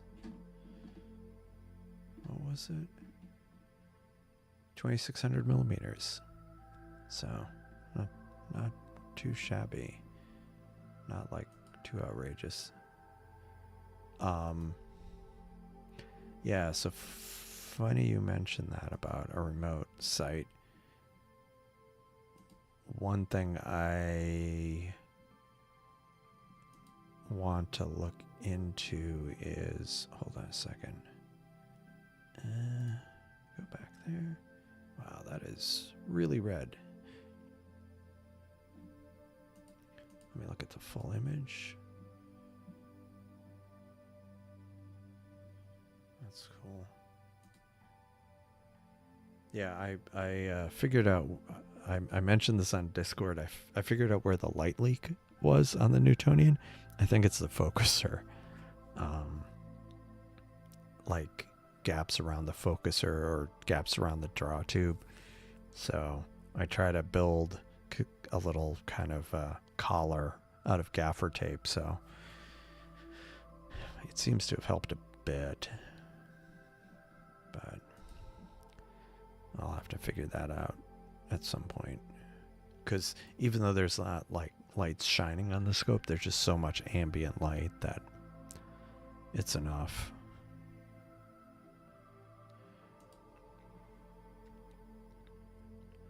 So as far as sending it to a remote site, I have to figure out the pricing. Because the bigger scope, yeah, would be costly. But there might be other alternatives of where I could host something. But yeah, it wouldn't be in my backyard day to day. It would have to be somewhere else, because there's no way I'd be lugging out a 150-pound telescope all the time. Nice. Get a melted s'more out of a Newtonian. Oh my gosh.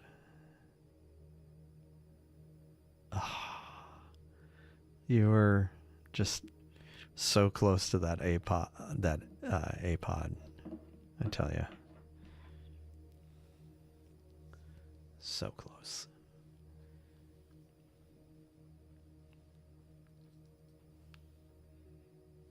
Yeah, like I was saying,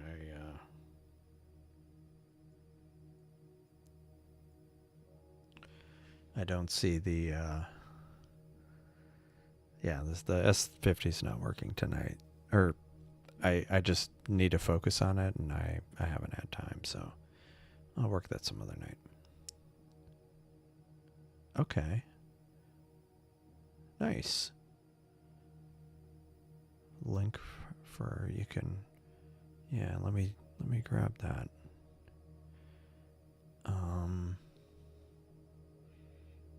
Let me grab that.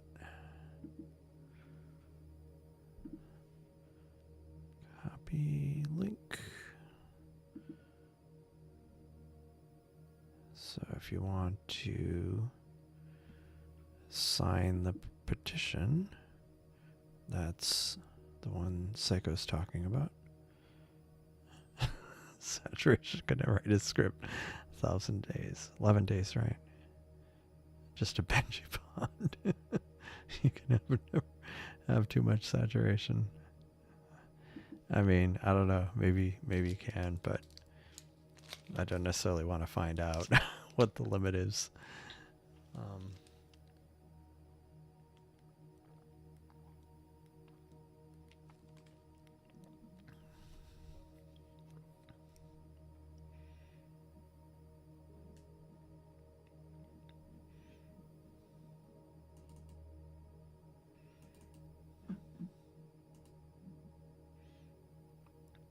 One thing, so I have this other little this S30, not S30. It's not an S30, but it's the same focal length as an S30. But this camera right here is piggybacked. But I was actually thinking if I can get the light pollution filter on it adapted to it. I actually have a Raspberry Pi set up and with Ecos and K-Stars, and I was actually thinking about putting it on my GTI mount and just trying to run it as a separate scope at some point. So that way I can be pointing at different targets and actually point at the target correctly instead of just trying to align it on the Newtonian. I mean, that would be good, but ultimately I want to be able to image different things. So I'm looking forward to that. Yeah, no problem. Oh, Dylan O'Donnell did a video about it. Cool. Am I running 3? So I'm running the Newtonian and the S30. And the Newtonian also has this 150 millimeter guide scope with a 585 that I'm also stacking independently, and it's got a third camera, just a ASI 120mm that it's using for the actual guiding. So this is the guide camera. Guiding's not great right now. It was like half that earlier, but yeah. Joke thief. Nice. Yeah, well, of course that assumes I'm not crazy. Like, if I was, how could you tell that it was making it worse? Yeah, I mean, cause like, and I also have another Seestar. Like, I haven't run my other S50 that much recently. Like, it's sitting in the next to kind of my computer downstairs, and so I haven't run that. So I could run 2 Seestar S50s, the S30, the Newtonian, and then that other scope on a different mount, so I could have 5 scopes going. But I'd have to have like a canned schedule set up, or it would drive me crazy, especially to do it during a live stream. That's the challenging part. It would be challenging enough, but to do it on a live stream. Yeah. No, that's definitely needs to. We need more of that in the world.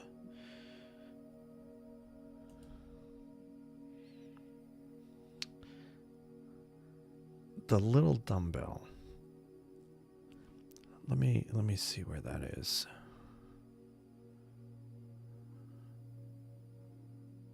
A spinning mercury scope.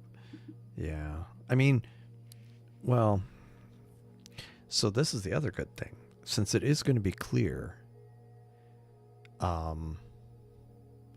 since it's going to be clear much of this week, depending on how my schedule looks tomorrow, I might be calling Sol. I might be able to break out the solar telescope finally after couple months. So I might end up doing a live stream midday tomorrow. All depends on how late I'm up tonight. I'm actually thinking, because if this forecast is correct and it ends up being clear every night for the next week, I might not go super late tonight. Just because if I'm end up doing night live streams and then do ones during the day, that could be a bit. Yeah, let me look at the little dumbbell. See where that is.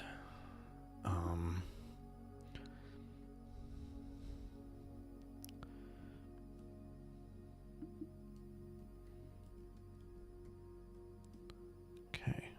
It's kind of low for me right now, but could be worth a try.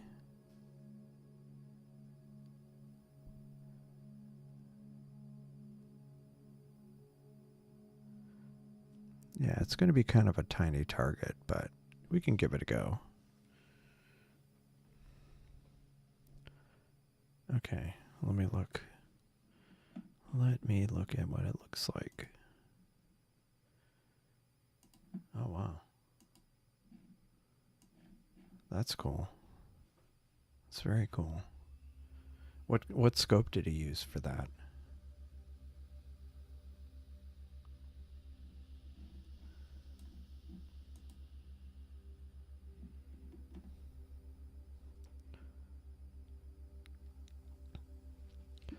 I think I'm going to go ahead. Oh, okay. Huh. Well, I should give it a go then. Maybe I'll do that soon. Because I feel like I've gotten a lot of... Even though I've only let this go like 18 minutes. I mean, that's the thing about this F8. F8 and narrowband has been a great... or not, an 8-inch and narrowband has been really good. I've been very happy with it.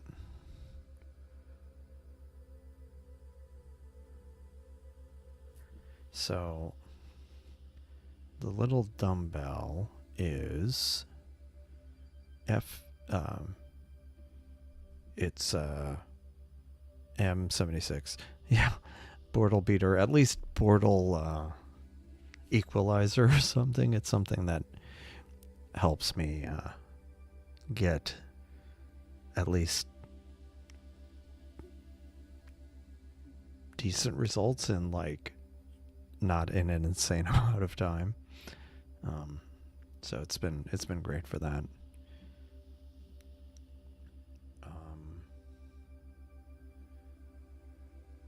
So yeah, let me. Okay. Yeah. Yeah, I mean it's. Yeah, I'm really happy with that. And this is like the frame, and that's the other thing. It's like enough of a focal length that I could get in closer. I can't get those really nice wide fields that others have been doing today. Like I can't get that with this setup, but it's a good trade-off though. And I have other scopes if I want to get wider. I mean the Seestars, I have that 75Q refractor, which is, if I end up going to the VLA, that's what I'll be bringing with me, because it's a lot smaller of a setup. And it uses, I have it set using the same imaging train.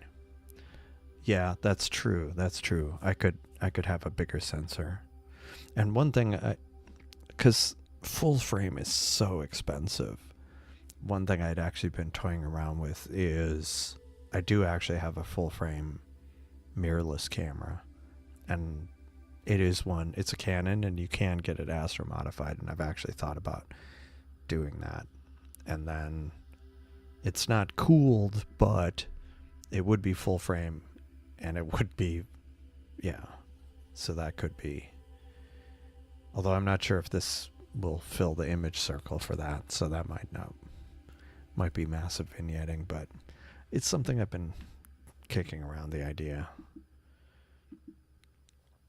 It'd be a lot cheaper than even getting a like a 4/3 camera, or yeah, it would be great for winter. Like, it would be amazing for Orion. Like, I mean, you wouldn't get the really wide field some people get, but then if I go out to like the dark side, I could take one of my lenses and do it. Yeah, it doesn't get that cold, but it is a noticeable difference. At least I think it is when it's a little cooler. Brisk 67. Yeah, it is 75 here. It's actually supposed to be 66 in the morning. So maybe I can, if it's looks like it's going to be clear, I can actually set up my solar telescope without melting. Which will be great. All right. So we've got over 20 minutes of this. I am going to stop this and go to the little dumbbell. And this is also good for like a lot of the kind of stuff I do on live streams where I'm kind of going from target to target. Because I can actually get like something not too bad. I mean, people can get it with Seestars if they're in dark sites, but not me. Okay. No, and I need to stop this one, and I'm not going to even bother running this one on the little dumbbell because it would just be too tiny. All right. Okay. Let's see how this goes.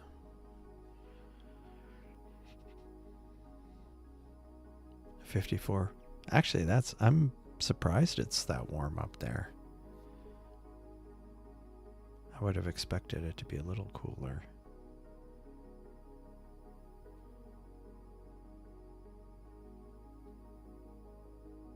Yeah. But not too bad.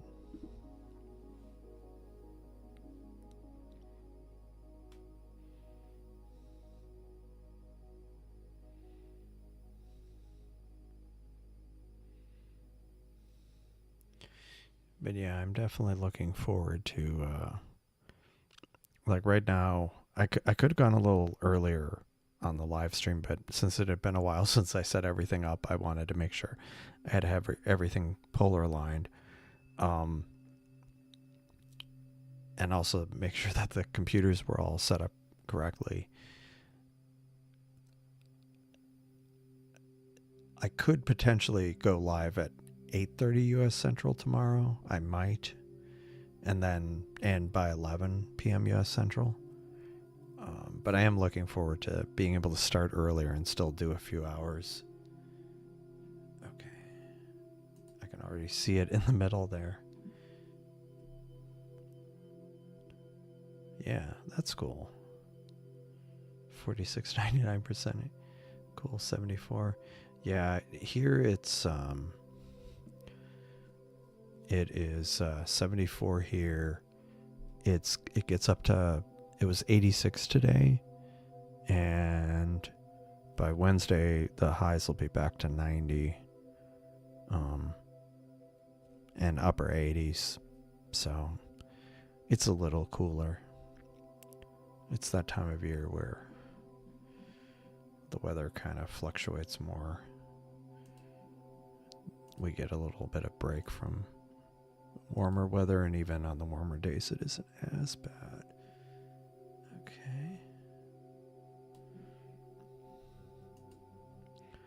I try to stretch that too soon.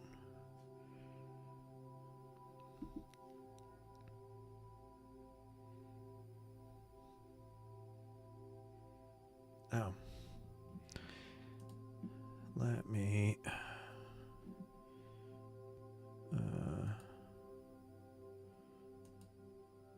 stop.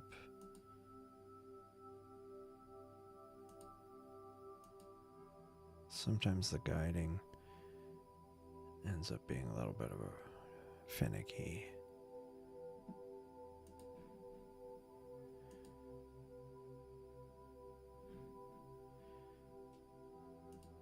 So that's why I wasn't stacking anything.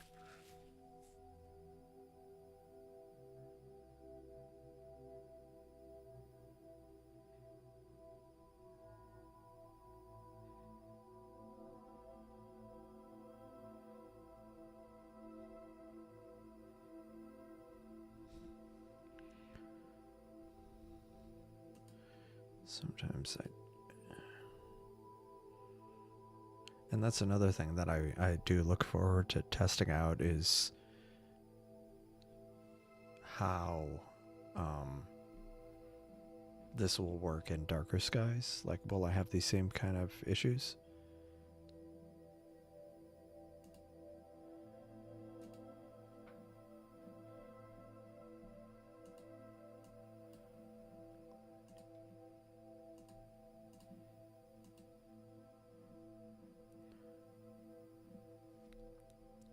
The Helix. That's a good point. Let me see if that. See, the problem is for me the Helix ends up being really low. And I have to get it. Oh, it is available. Thank you for reminding me of that. We'll go back to this target, but let me stop this because we do want to try the Helix.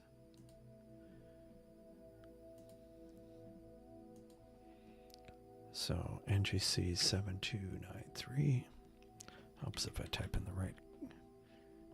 Not MGC.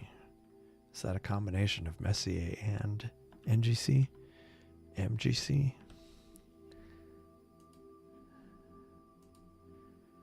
Okay, go. Now it's gonna have to do a flip, so let me watch it.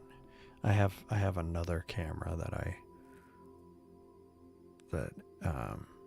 like an outside low light camera that I can use to watch.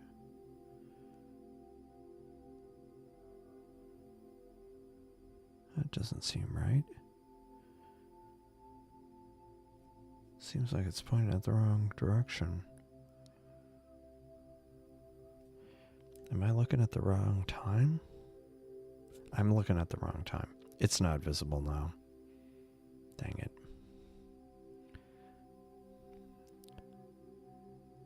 It'll be visible in about an hour. That's why I couldn't find it. It's behind a building right now. Like, I mean, theoretically it would be visible, but... So since I'm over in this part of the sky, what else is over here I could image?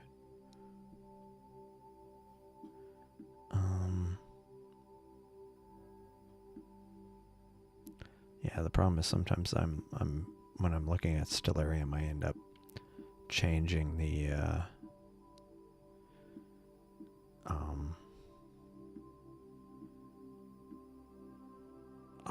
I'm like looking at, you know, what things are going to look like in an hour or two, and then I forget to set it back to the current time. And that's exactly what happened. Yeah, so let's go look for the little dumbbell again. And go back to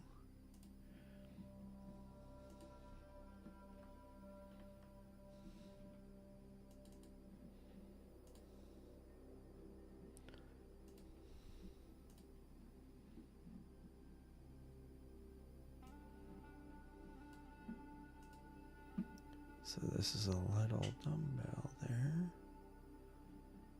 Oh.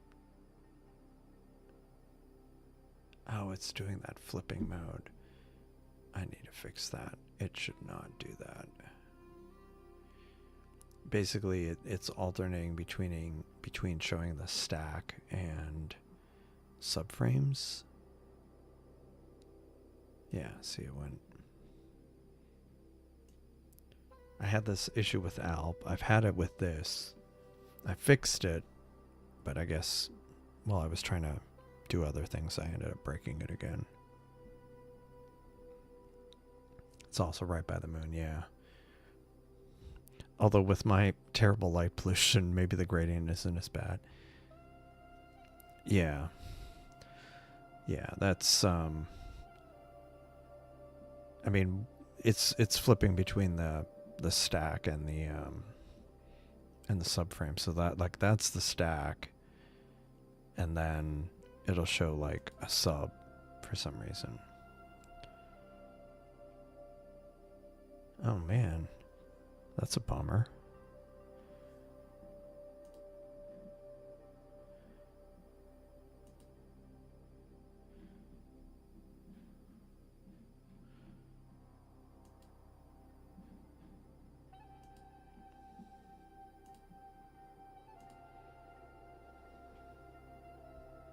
Yeah. Yeah. I mean, the other thing I need to that would be good is, like, right now I'm not near the scope, but if I did a live stream from there, I'd be next to the scope, and so I would I could rotate the camera, because that's one of the issues I have sometimes. Yeah, that's true. Without a Kubo corrector, maybe not. We'll see. I've started, like, creating a list of things I would like to try to image out there, like with the Newtonian, but with dark skies. So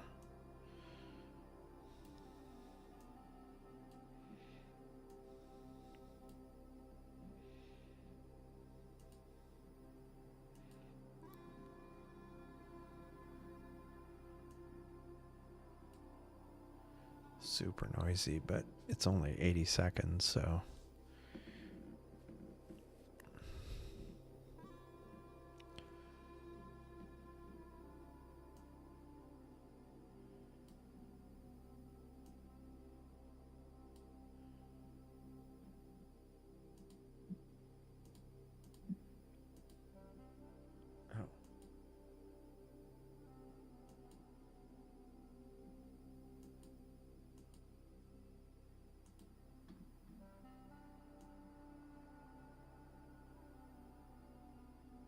it's almost, it's like, looks like it's kind of blown out in the center there.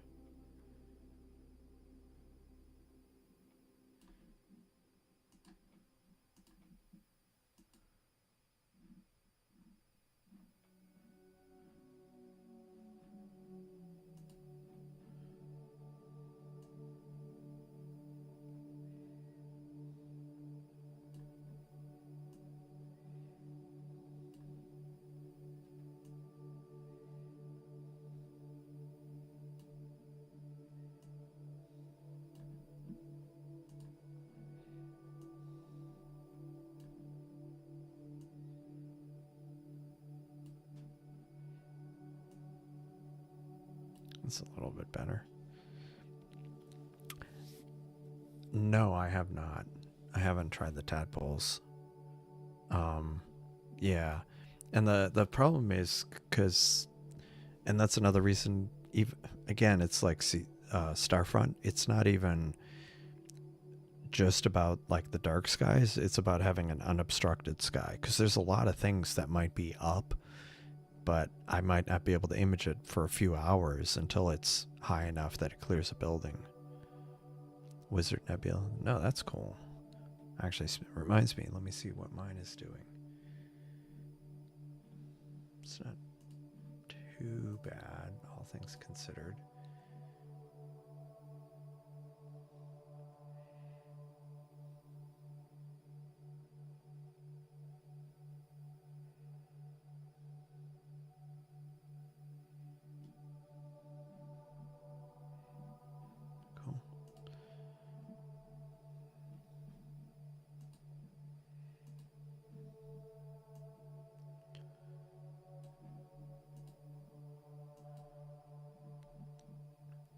So I might let this go for a bit more, and then...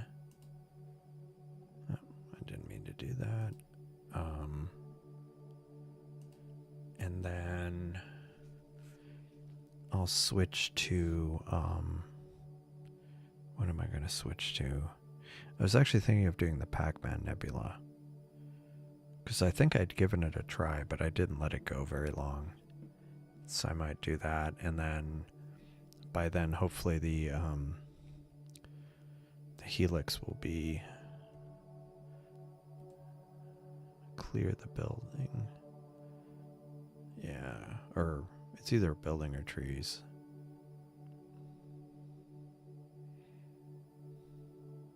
It'll be clear in less than an hour or so. Actually, might be just over half an hour from now. So maybe I'll let this go for like 15 minutes or so, and then try Pac-Man for a bit. I don't know, or I'll just leave it on this.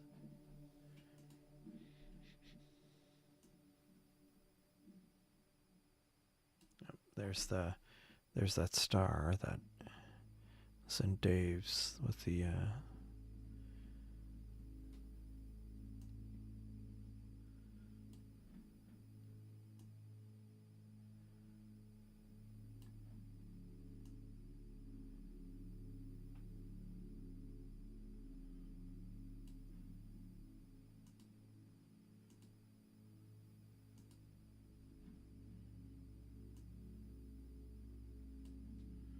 just trying to bring out more of these kind of shells here, it looks like. That's really grainy. Sometimes I don't like zooming in too much because it just makes the grain really obnoxious. Yeah, I guess I'll let this go for a bit. It should be about half an hour, maybe a little less, or maybe a little bit more before. Yeah. So, I mean, it is a tiny target, and I guess that's another thing that it's not ideal for planetary nebulas, but I guess it's good enough for some of them, especially with the speed. It's yeah, like there's a few targets where I'm like, so actually pretty pleased with it.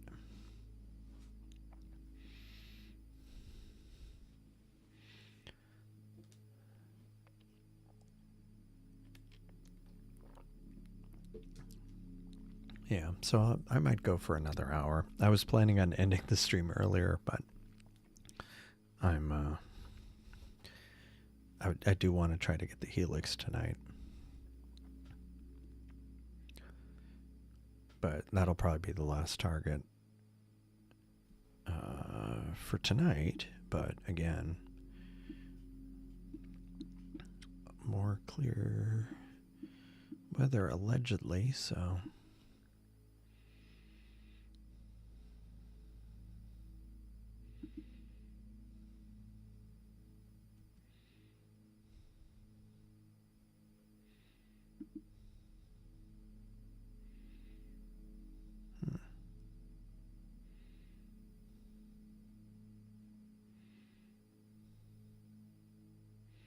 You know, I might try one other planetary nebula before, that I'm just curious about before I go to the Helix. So I'll let this go for another few minutes, and then maybe I'll get up to 10 minutes with it, or 15 minutes, and then I want to try this other planetary nebula.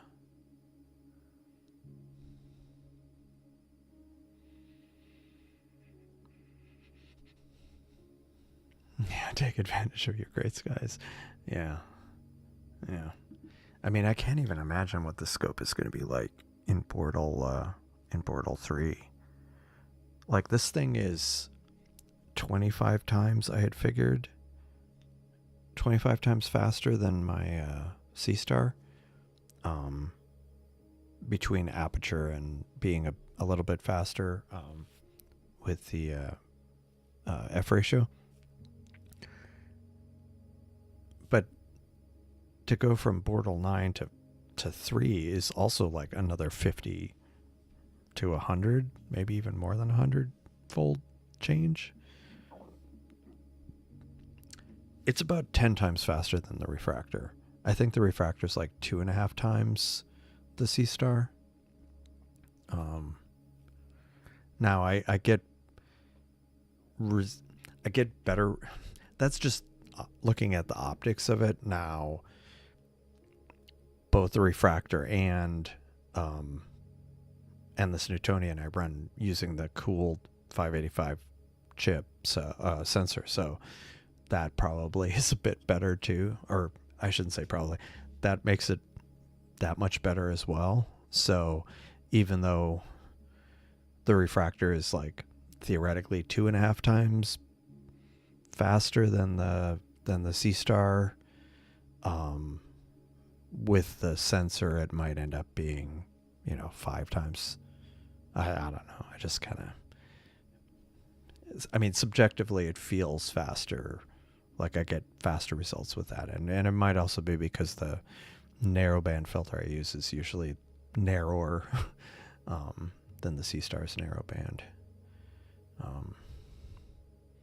That said, I mean, people get amazing results with the Seestars with either a lot of time or dark skies. It's just, yeah. And I've gotten great results from it too. Like the ones from Starfront, like my thumbnail, all my thumbnail photos on the live streams these days were taken from my S50 from Starfront, and I think all of them processed by Aiden, or maybe 2 of them by Aiden. But yeah, it definitely. But it's not convenient to always go out to that dark side, so it'll be just a nice treat now and again to have this running at a darker sky. Of course, I think I'll want to do broadband targets and also like maybe fainter nebulas that maybe are harder for me to do here even with this scope. Some of the sharpless catalog maybe I could actually, I need to check that out. No, I'm sure it's too small. Hold on.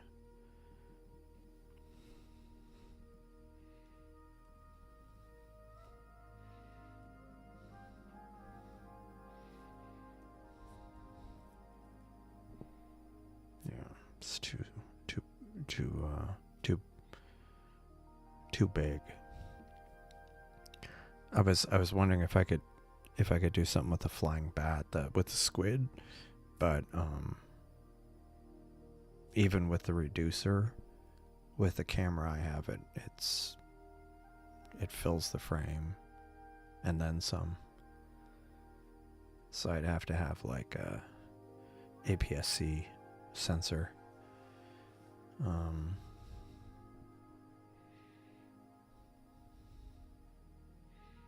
Or maybe a 4/3 sensor with the reducer. Yeah.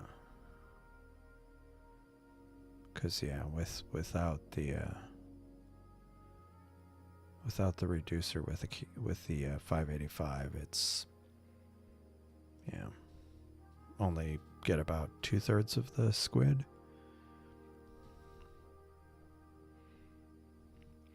Yeah, so I imagine that would probably be similar to what would happen when I take this out to a darker sky. Nice. Yeah, I know. I keep saying I need to get more data, but or I'll put more data out there, but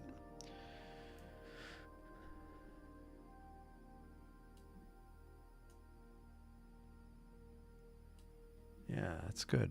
I mean, it's not quite, it's still a ways away from Dave's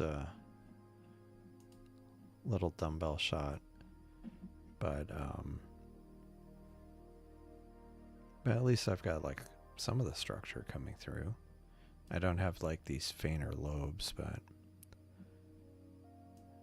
I'm sure he spent a lot more time on it too.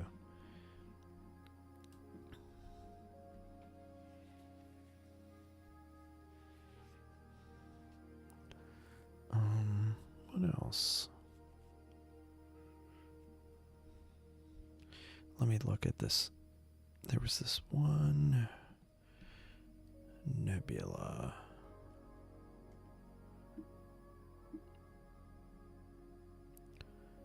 What would be another interesting one?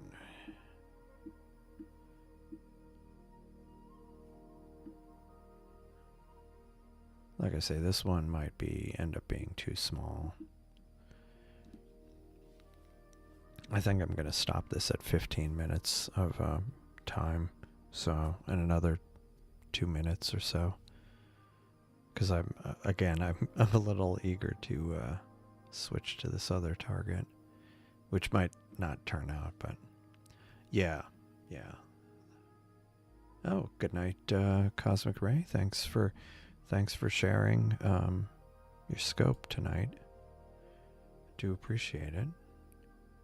Have a good rest of your evening.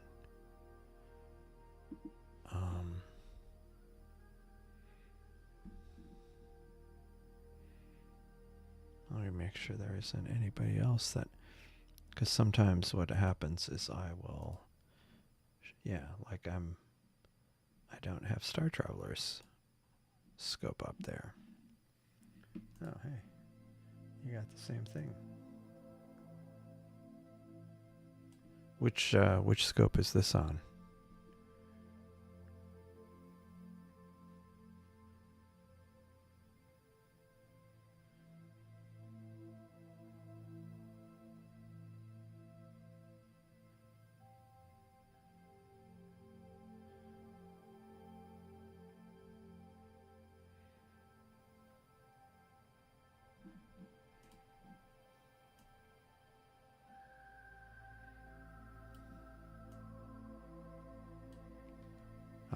Oh, right. ASCAR 80 millimeters, 1 point.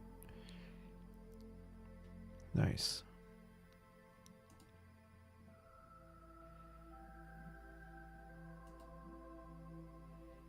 What am I doing? I'm just like flailing around.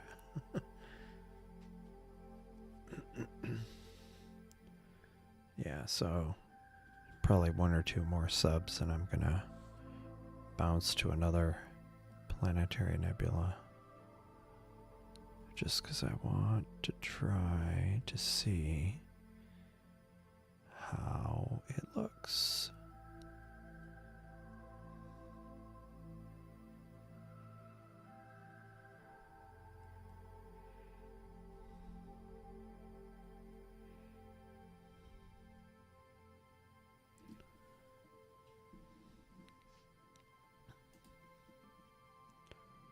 Okay, so I am going to stop this. And I do need to get all the raw data and put it on the Discord server so people can process it.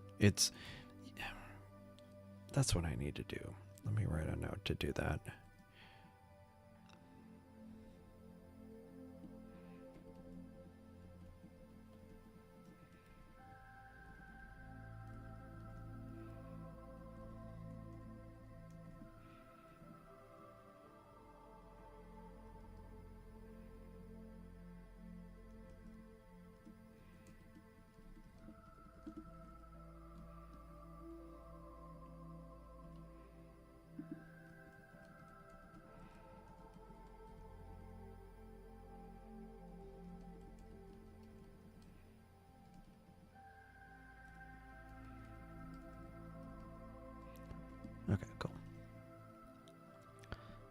So I'm going to try.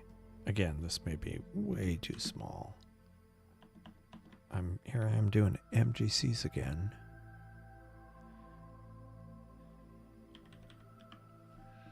Copeland's blue snowball. Because why not? It's probably small. Probably too small, but it's worth a shot. Yeah, Bortle moon. Yeah. I mean, that's... It just does make it quite rough. Yeah, it is a tiny one. But I'm hoping between 800 millimeters and the focus could cry across a crystal ball. Let me see where that is.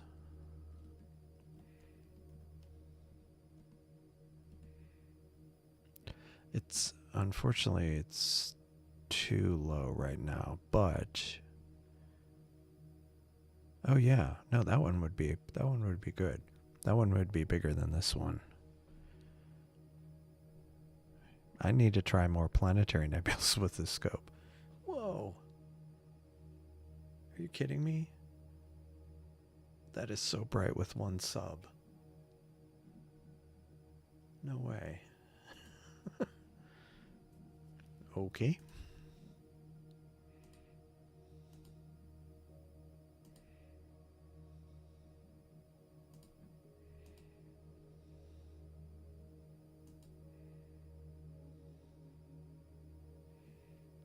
Like, that was unexpected.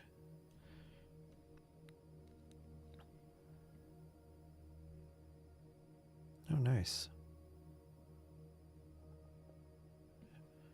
Yeah. Yeah, it was like, I'm like, what in the world? It's almost like, and I've got it at the normal, it's like I have to,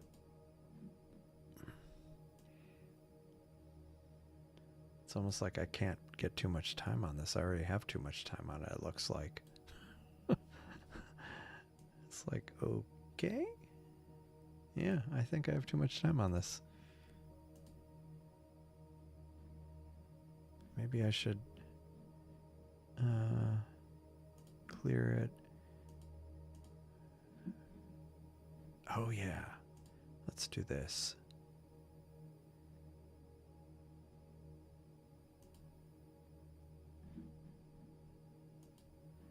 I'll do 1 second subs.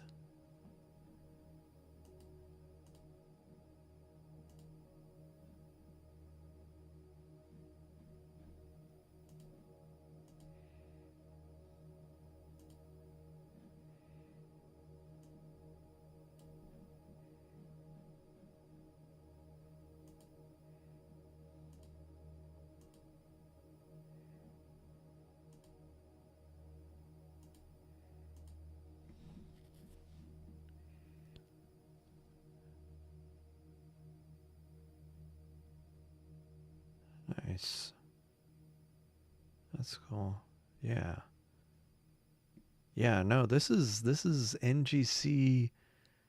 It's Copeland's blue snowball. It's NGC or it's also known as the Crystal Ball Nebula. No. Sorry. That was Ben's suggestion. It is I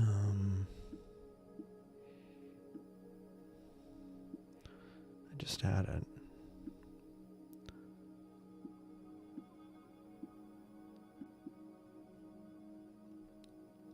My stellarium's acting weird. Yeah, blue snowball, or also known as Copeland's blue snowball, little blue snowball. It's NGC 7662. Called what? Copeland's, yeah, Copeland's blue snowball. So if I make this darker, and then look at that. Getting some... I think this thing might be kind of cool to, like, I don't know.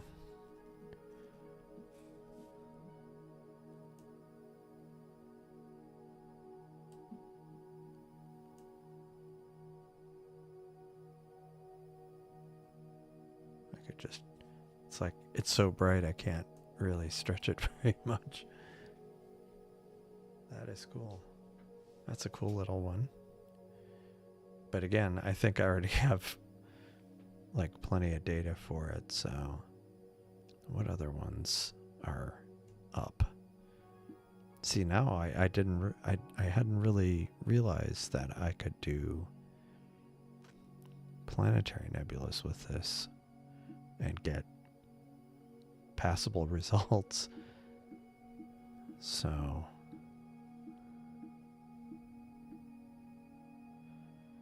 and again, this is with full moon up.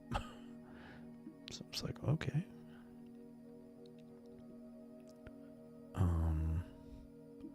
Yeah, I don't see any other planetary nebula that are up. Or that aren't obstructed, I should say. We did the little dumbbell. We did the blue snowball.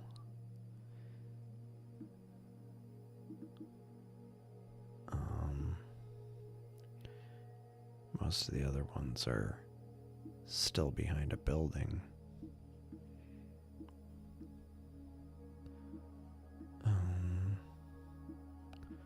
One thing I'm looking forward to is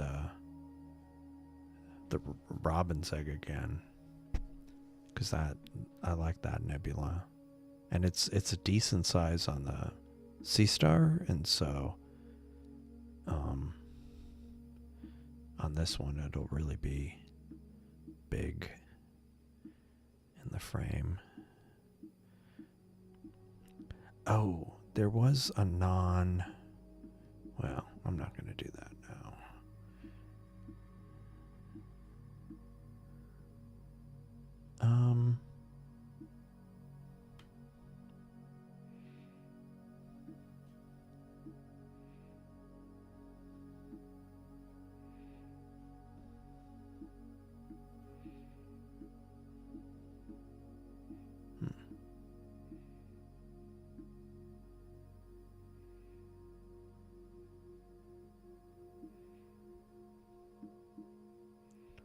Yeah, there's some other ones that are kind of probably out of reach right now. But if I start imaging them earlier, like just saw one, the jewel box.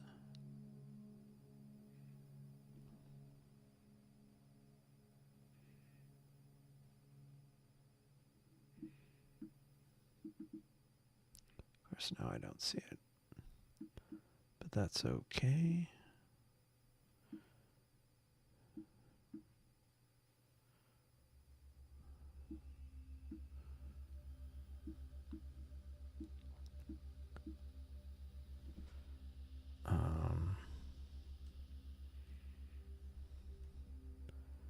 Yeah, that's pretty cool.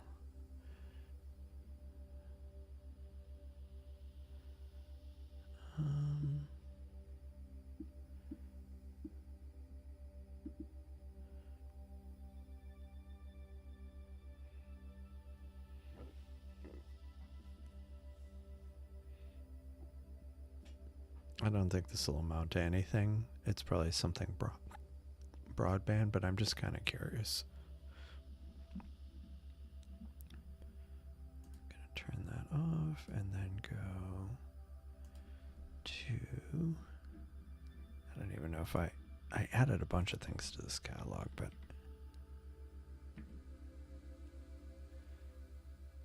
I guess I didn't add LBNs. I thought I did. Because there's a way to get other catalogs in here, but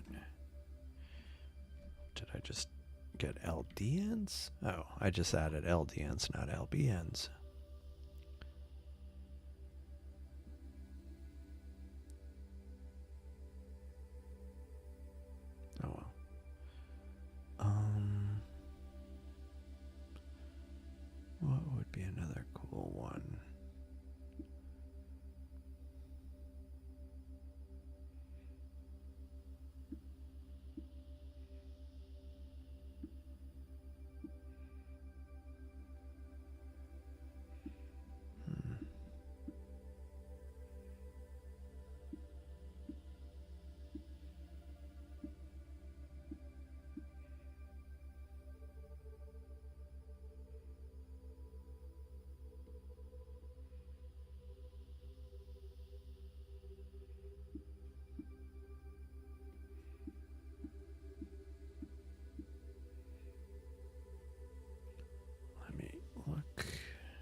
C15. Okay, let me check. If it is visible, and it is not visible. But that would be a good one to try earlier. Yeah. If I tried that one like tomorrow at the beginning of the stream, it's fine. It's in a position I can get to it.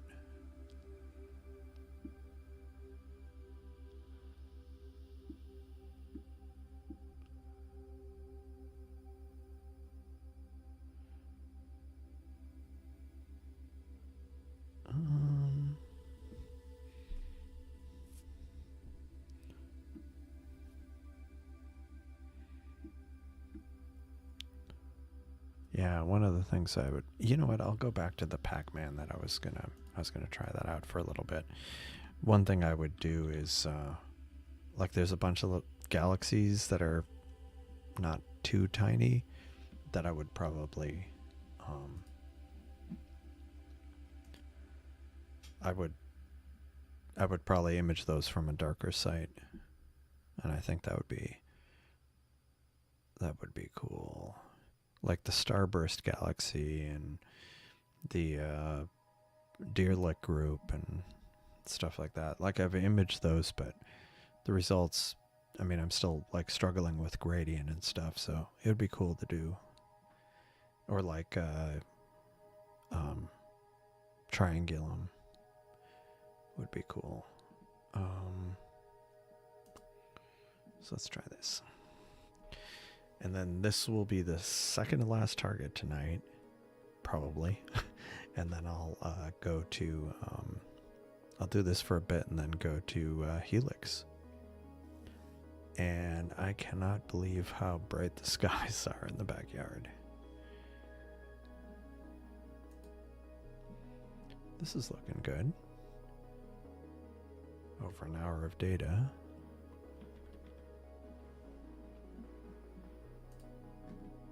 Yeah. My bright backyard.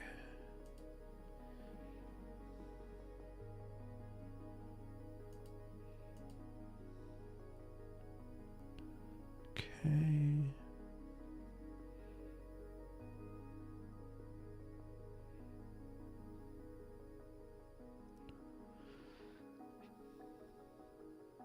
Oh, Raina, yeah, Wichita Falls, that's a little too close. What is that?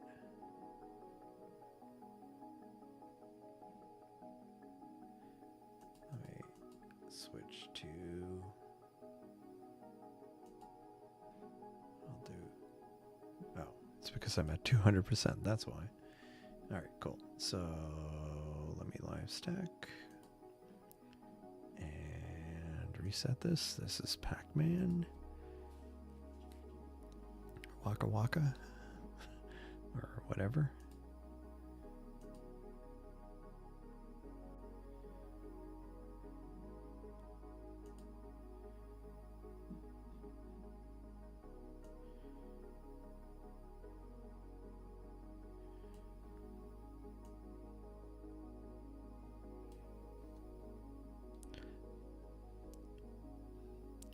Yeah. Yeah, actually, what did I figure out?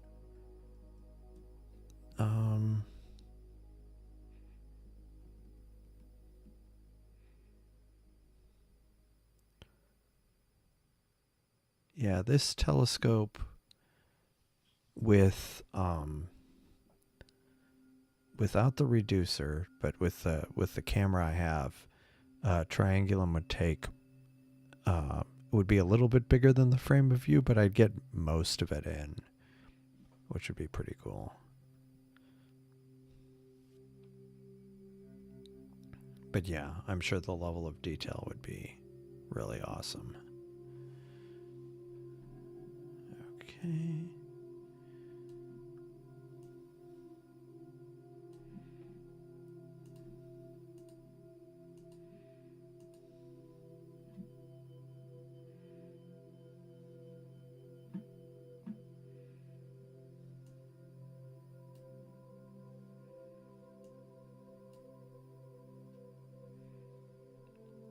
Yeah.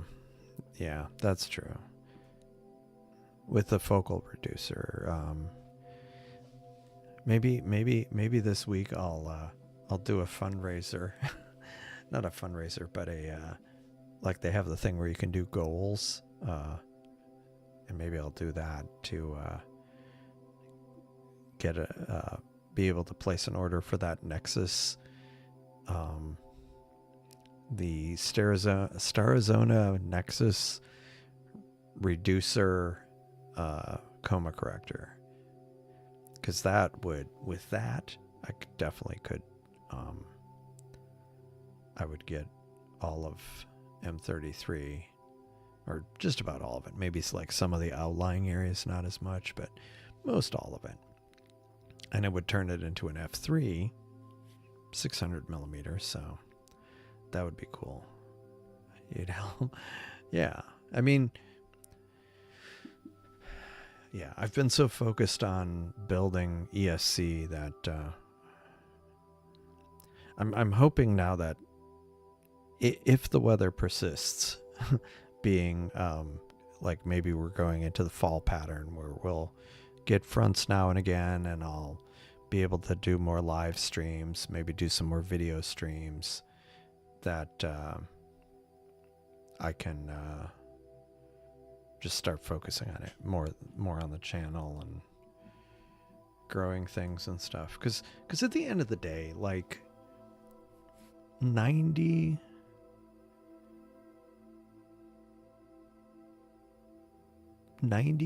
of the astronomy I do is either on the live streams or on Discord.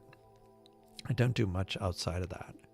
Like if it's clear and I'm gonna do something, I stream it. So really, from that point of view, everything I get is for the benefit of sharing. Yeah, I'm not gonna.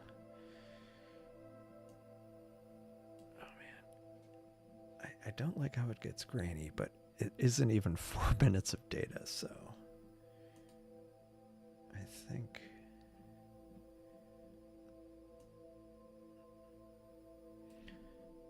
I feel like I need to, dang it, I feel like I need to, sometimes the Zoom, yeah, I don't know what the best approach is sometimes. Because like I'll do the auto thing, and sometimes it ends up being a little bit heavier than I want, so I'll just do one of them, like the color balance, and then I'll like manually stretch it like this. Because what I'm trying to look at more is, no, that's too much, 75%, like these Bach globules, and also this structure here is kind of catching my eye.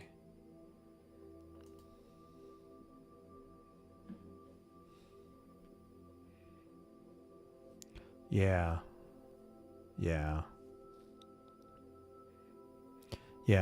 It's true. It's and I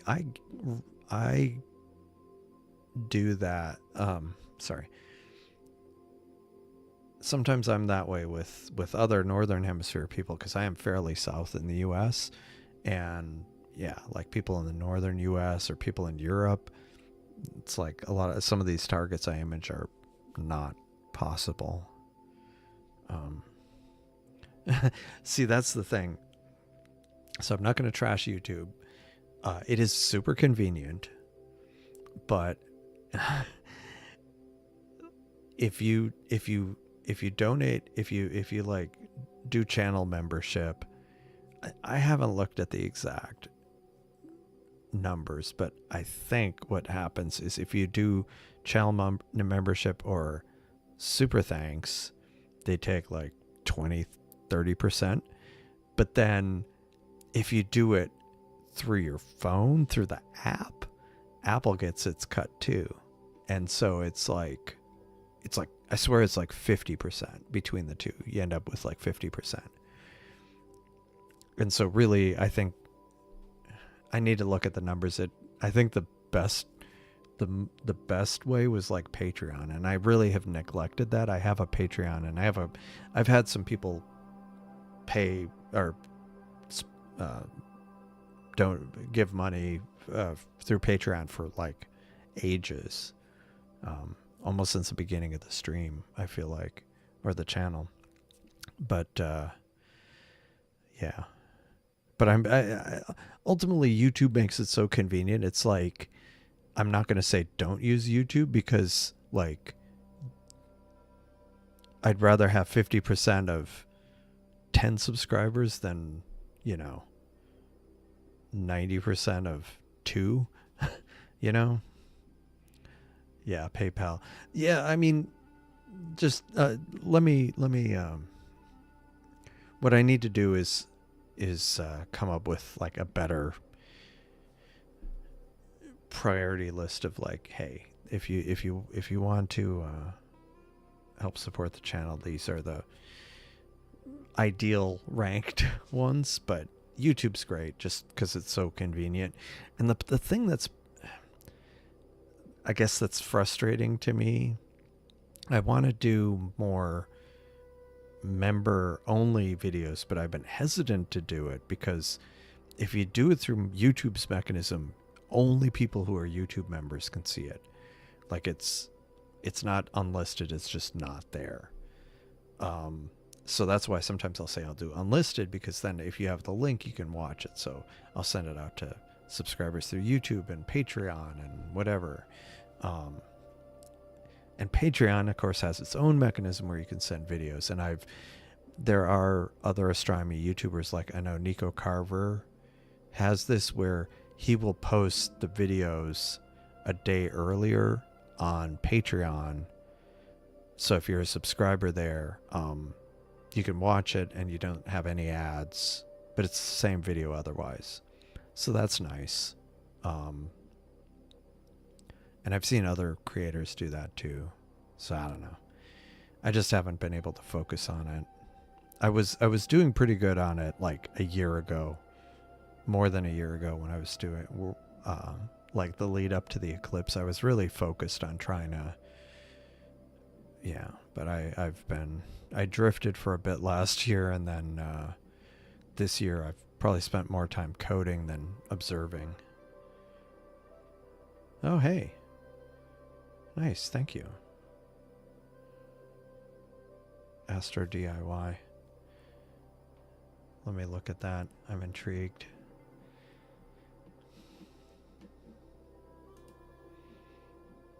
And like buy me a coffee is also a good one for one-off donations, but I need to really reread, because some of them take almost nothing, like basically the credit card fees, which is like a couple percent. But then, like YouTube. And it's funny because like I'll see some channels where they decide, I'm just going to focus on YouTube, just because it's one stop. It's easier to do the member things. And then, but I've kind of tried to keep a wide net on it. I don't know if that's the best approach, but so far that's what I've been doing. I try to sign up for everything. Astro DIY.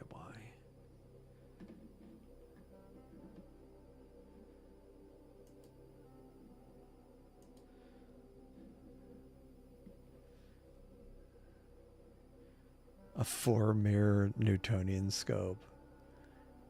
Wow.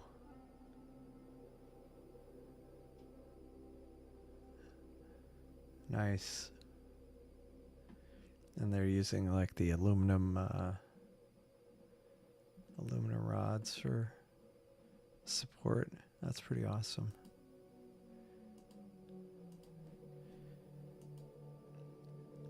Yeah. That's awesome. I like that. Oh, there are more images. Let me check.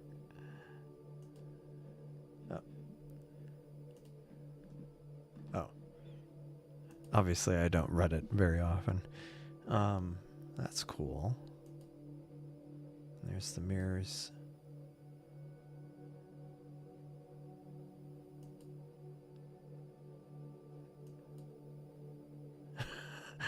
I like the look of that.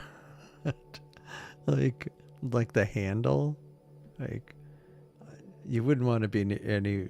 I could see this being a problem in airport security. I think you've got some kind of weapon there. Oh, that's interesting.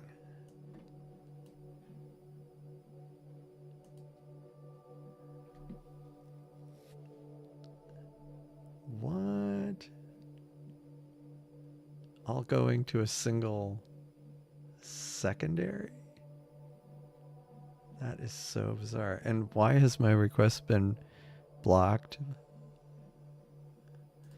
Whatever. That is interesting.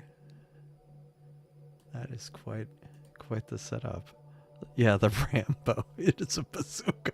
Exactly. Like I say, I'd be leery of that one. Like carrying that around too many places.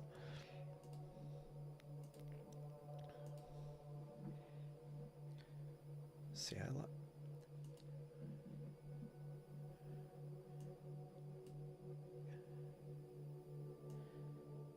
it's interesting because like I don't remember this kind of detail with this Seestar, so it's interesting seeing kind of these structures here.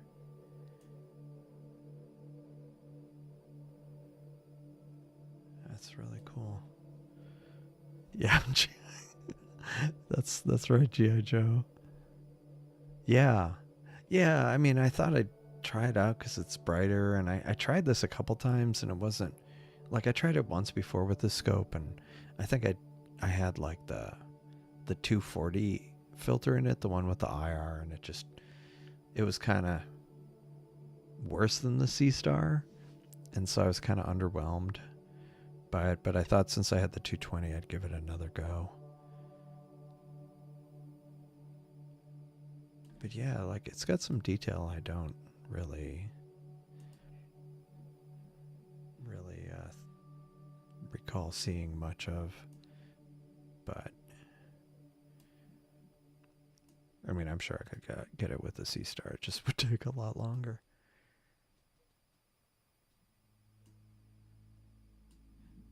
I mean, I've seen some really neat photos people have done with the Pac-Man. And I do think I think the other thing was I was having the light leak issue. I think I did make it better by kind of using a bunch of gaffer tape. So nice. I could definitely see myself getting more time on that to try to get more fine detail, less grain in the photo. Not tonight. This is, oh my god, it looks just like that telescope. Yeah, pretty much. You might get in trouble with that, walking around with that. Nice. Let me see where. Yeah. Oh, nice. Good night, Wiley Sight. Thanks for streaming. Oh yeah, yeah. I probably need to. Yeah, that was nice post with the with that. Yeah, I'm only going to do one more target tonight, and it is going to be the Helix. It might not be the best night for the Helix because of the moon. How far away is the moon?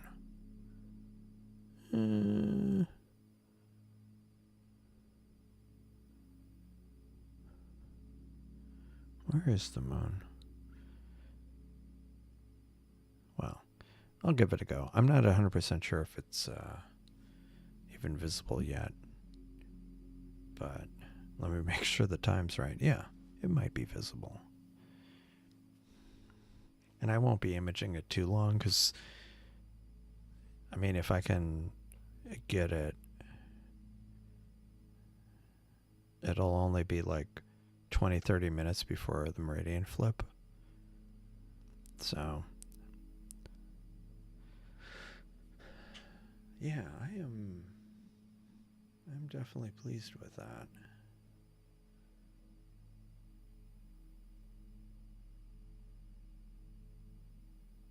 All right, I'm going to stop that and move on to the Helix. Go to... Oops, I bumped this. I keep typing in the wrong keyboard. 7293. Actually, before I do that, let me see what the guiding was like. Not terrible. Start.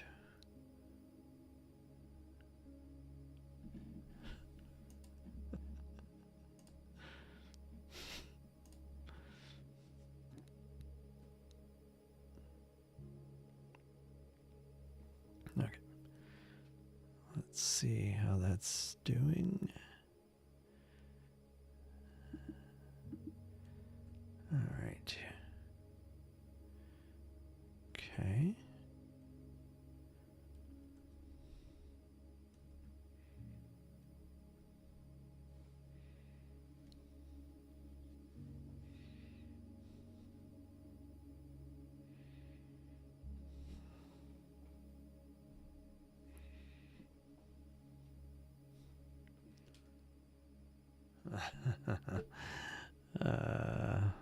It has a plate solving issue. Could it be a tree? I shall shortly find out.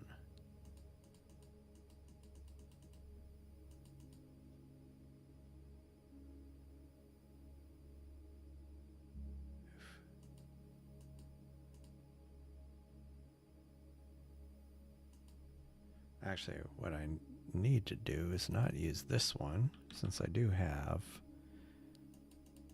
another camera. And we can see some nice trees there.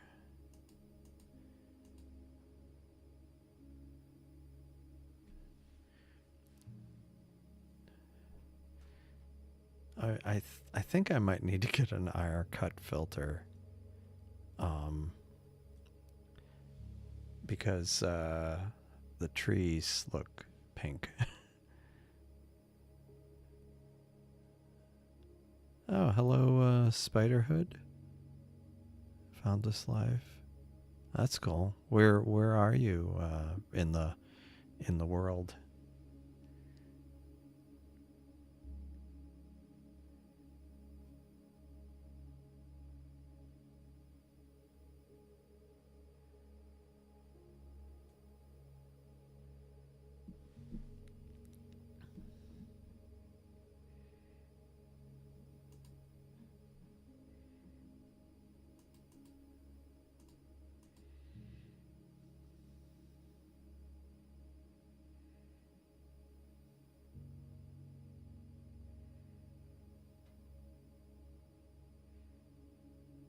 I do see some.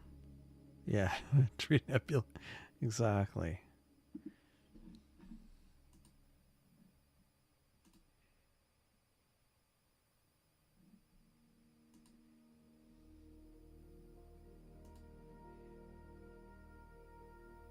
It's off by, it was off by 4/10 of a degree.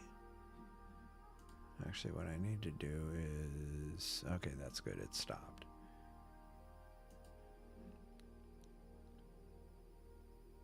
Oh, I think it's right there.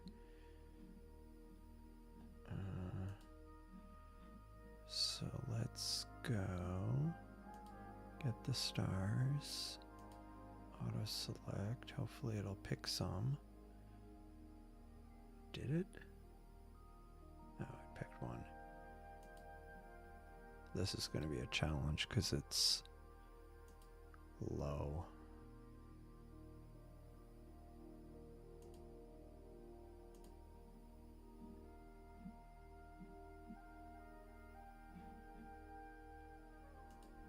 All right.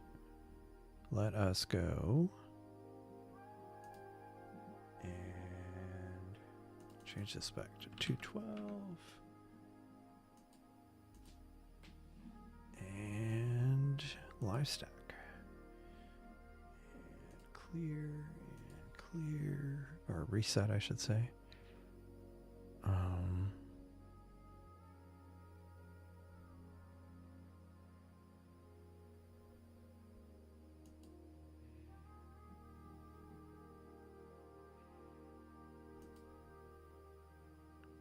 It hasn't stacked anything yet. There we go, we got a frame.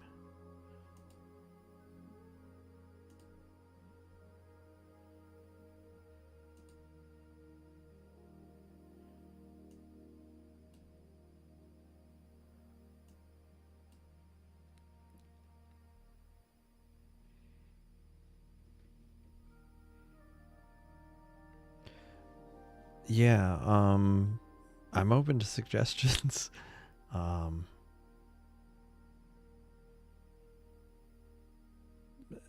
For targets that might be O2 rich.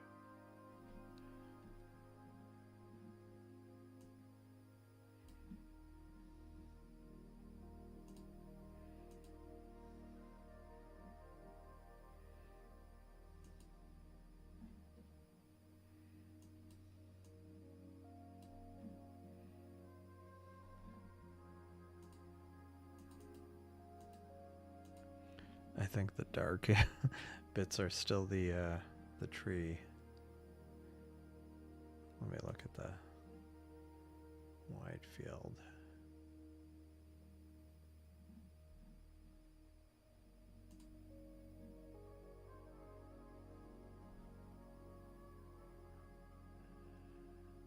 Okay.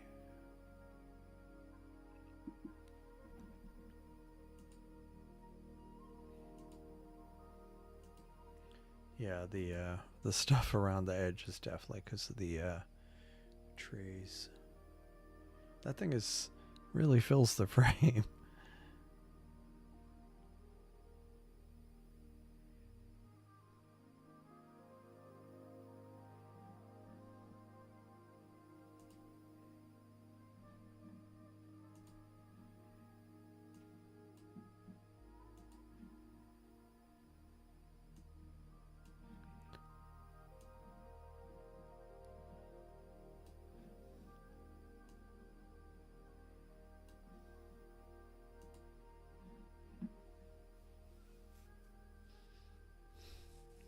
Yeah, this is where the alignment, or the lack thereof, is kind of a drag, because I'm not sure where the helix is. Although, actually, I could find that out. Let me look at this and do a plate solve and deep sky image. Are you kidding me? It's in the center?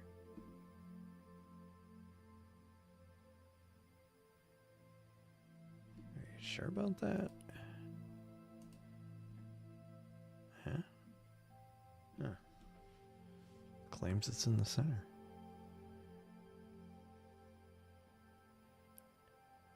Maybe I'll restart the stack once it's clear of that branch or whatever it is.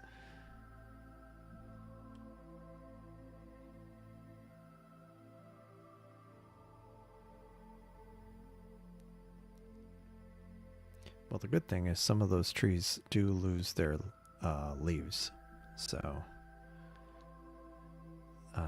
some of the trees around us, so that may be clearing up. Okay, NGC 246. Let me see.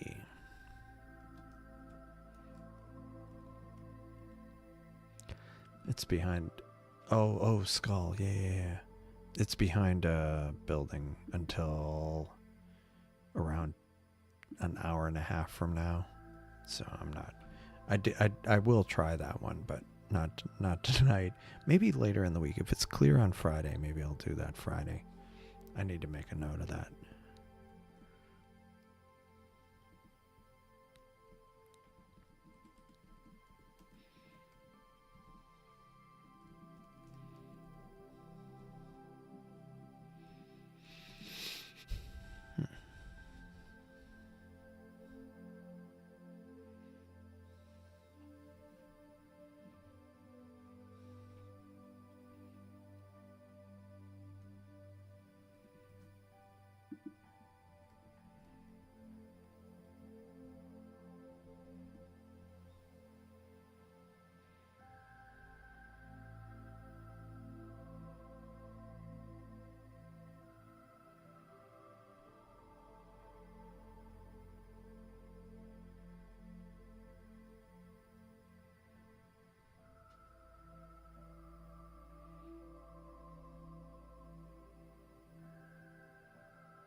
Oh, hello, Hein.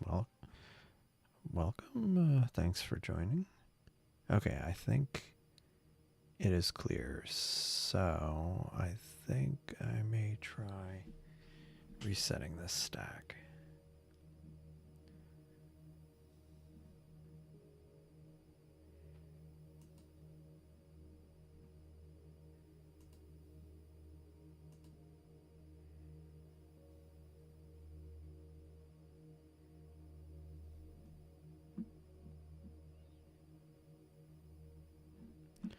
All right, so let me. It's 5 minutes. Let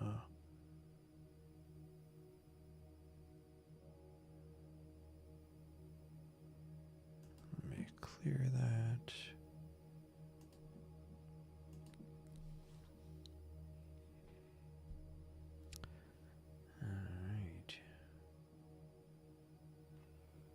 Oh, good morning, Scrapyard Dog. Welcome. Unfortunately, I'm on my last target for the evening because it looks like it's going to be clear a lot this week. So I will be streaming again, hopefully repeatedly this week.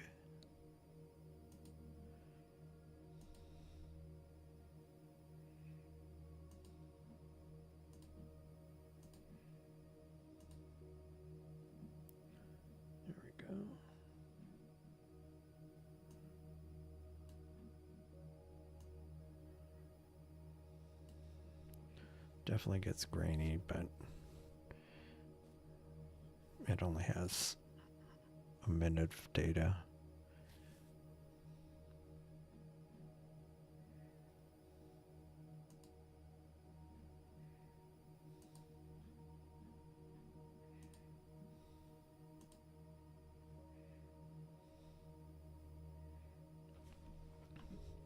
Yeah, I think I mitigated the light leak quite a bit, which is good, because it was a bit much.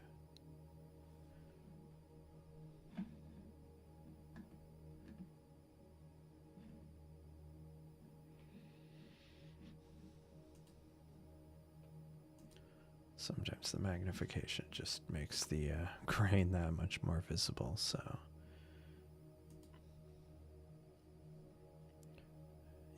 Yeah, the Helix Nebula. I just started imaging it. Did a few minutes on it, but it was still, it had a lot of artifacts because it was still going through a tree.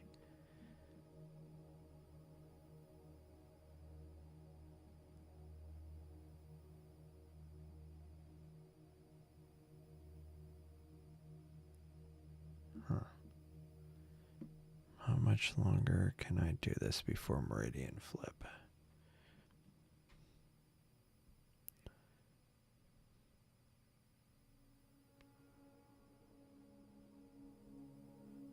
Yeah, only about 10 more minutes. And so yeah, like I was saying, I mean the blue is showing up there. It's not, it is showing something.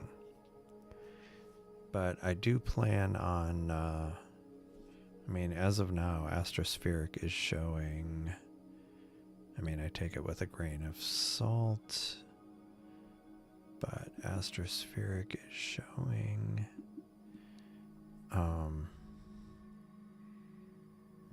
clear at Starfront, clear tomorrow, Wednesday, mostly clear on Thursday, on Friday, maybe even Saturday and Sunday. And here it's looking to be clear tomorrow, Wednesday, Thursday, Friday, maybe Saturday and Sunday, maybe even Monday and Tuesday next week.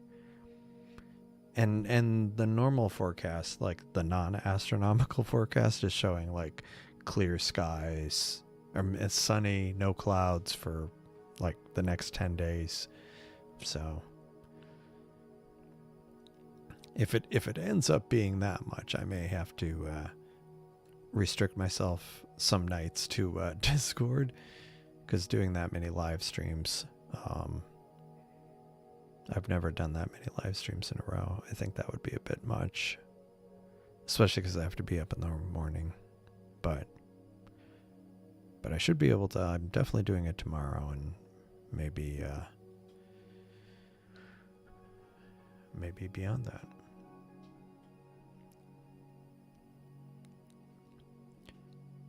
Of course, hopefully it'll be clear next week, 11 days from now, when the Titan transit happens. Otherwise, that will be a bit frustrating.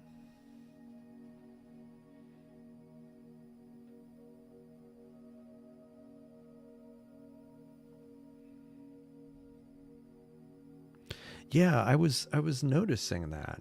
I was seeing like this right here. At least on this monitor I have, which isn't as good. It is definitely seeing it.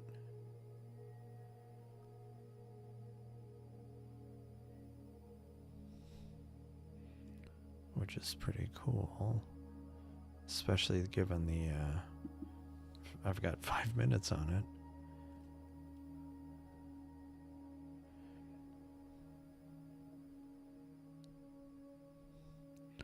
And I think I'll only be able to do about 5-6 more minutes before the meridian flip.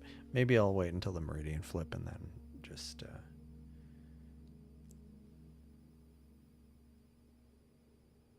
actually, I just can look at the azimuth, and when it gets to 180, call it a like shut it down. Let me see if I can bring out that some more. Oh, that's too bad.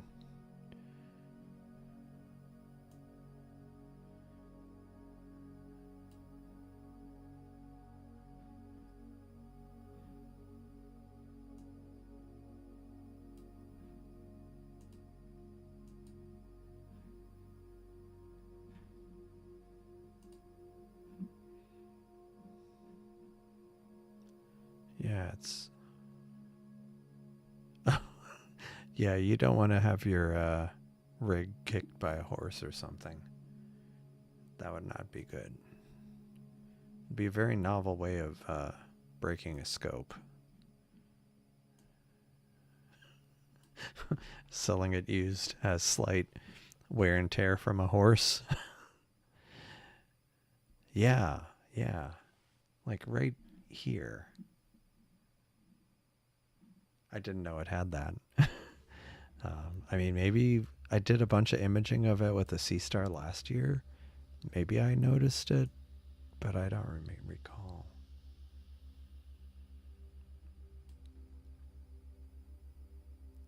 Yeah. I would understand that. A horse would not be good for a telescope. Like, it wouldn't even have to intentionally, you know. Yeah. No, I know. Maybe on one of those nights where I do a Discord only stream, I will also like collect my data and upload it.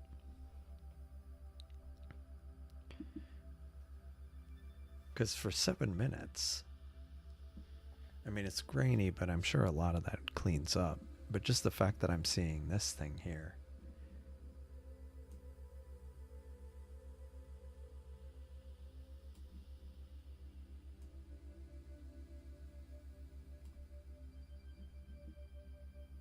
That is cool.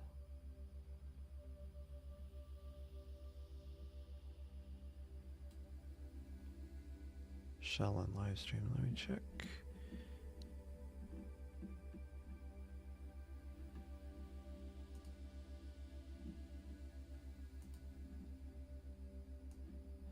Oh yeah, so that's what I'm starting to see here. But this other bit, not.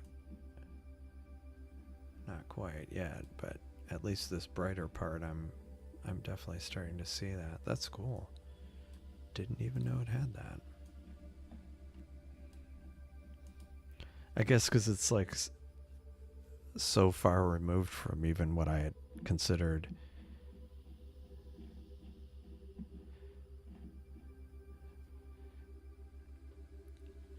Yeah. Yeah. I mean, and that's another thing I need to do.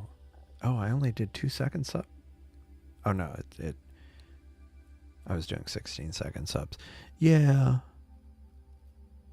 Yeah. I mean, I need to, like, there's a sensor calibration feature in here, and I need to rerun it on this computer, because then it'll tell you the optimal exposure length, and if it's 32 seconds, I need to be doing 32 seconds just to have less subframes.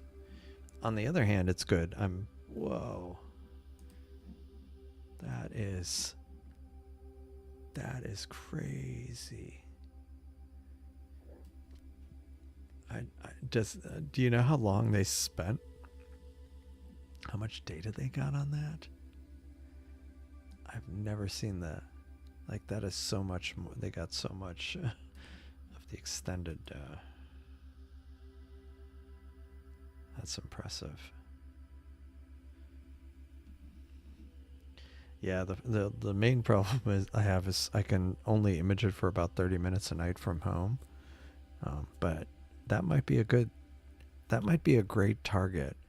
Yeah, it has to be at least 30 hours. Yeah, that might be a great target to try from a dark site.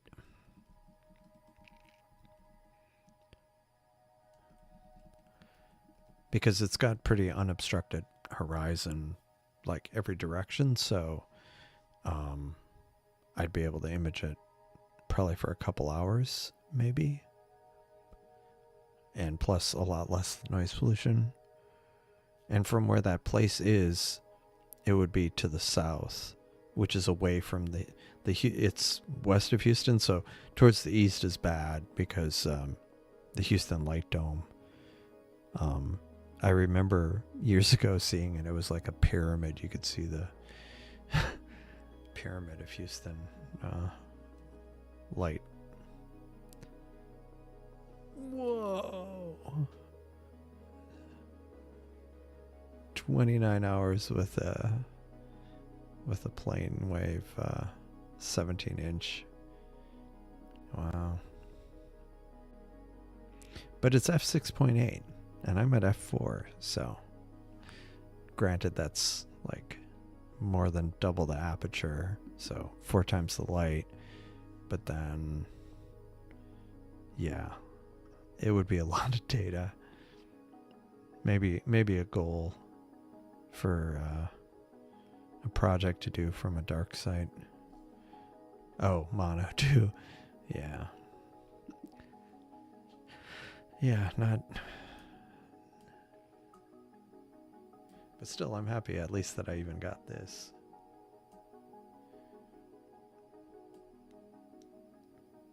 Oh yeah. I think we're about to meridian flip here. Yeah, see, look, we're at 179.54.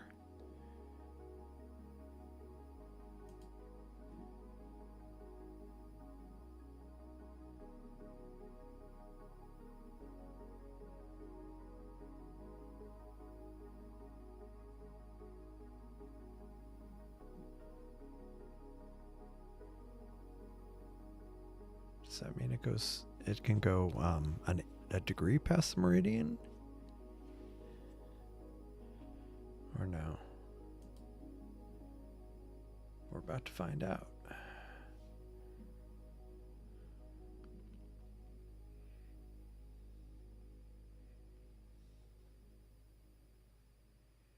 Because if it can go to a full degree. No, it isn't. It's just, for me, a lot of it is just, sometimes the plate solving, it ends up taking a while, or it's off by a bit, or, yeah, whatever.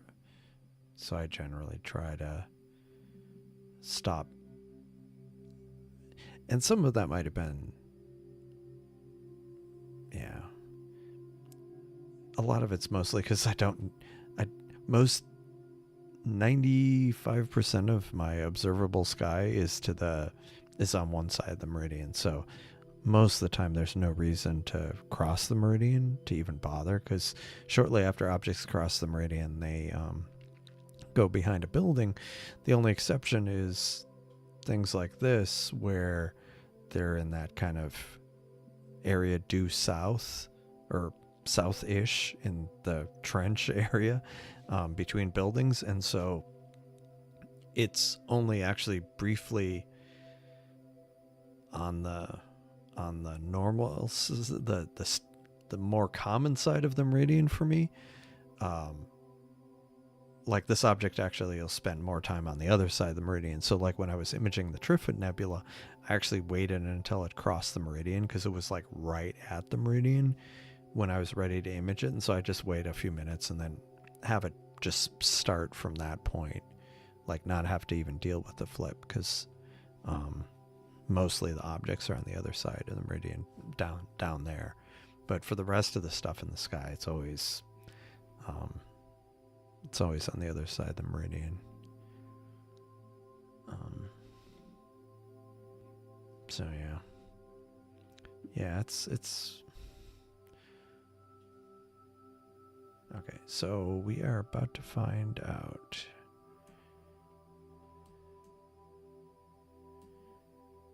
Because if I read that correctly, it's at 181 it flips. Which, if so, I should change it, because my old Skywatcher mount could go 5 degrees past the meridian before it would flip. And I should probably do that with this one.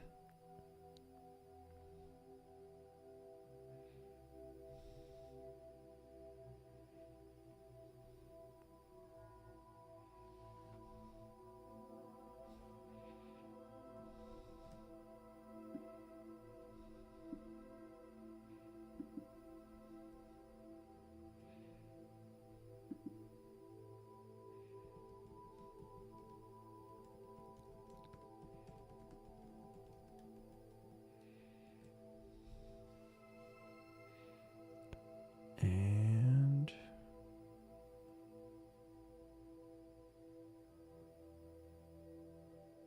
telescope still hasn't flipped. So maybe it actually goes. Let's see, where is it according to Stellarium? Yeah, it's already a degree past the meridian.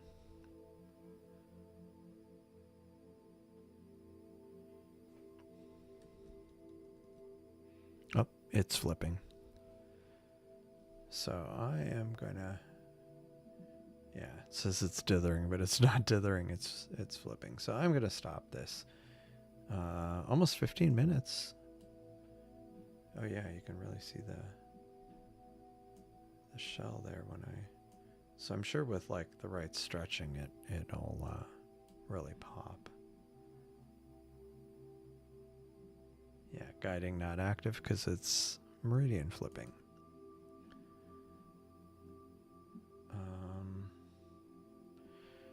Since it's going to the trouble of meridian flipping, let me see if there's anything. Yeah. No, I mean, it makes sense. I mean, one of the big issues I had in the past was my cables were too short, and but now I have really long cables, so it's not a problem. But when I had the short ones, there were a couple of near mishaps. And then the all sky camera I was using didn't update frequently enough, so something could go wrong before I would even realize it, or it had already gone wrong. Is there anything on this side I want to try to image? Yeah, I think I think it's all pretty much... Yeah, I think I'm going to wrap it up because I have to bring everything in. So after it went to all that trouble, I'm going to park it.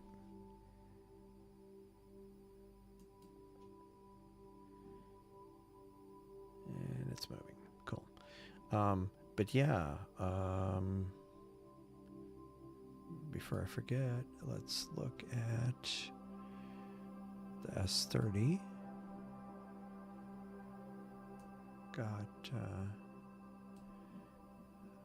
over an hour and a half on here. It's starting to show some detail. So, actually, what was the... Just want to check one more thing here.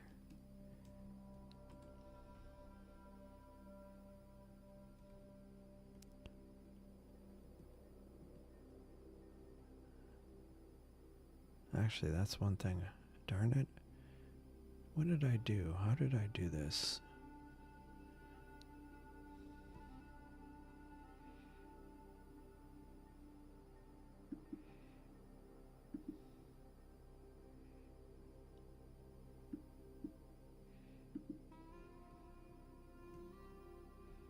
There we go.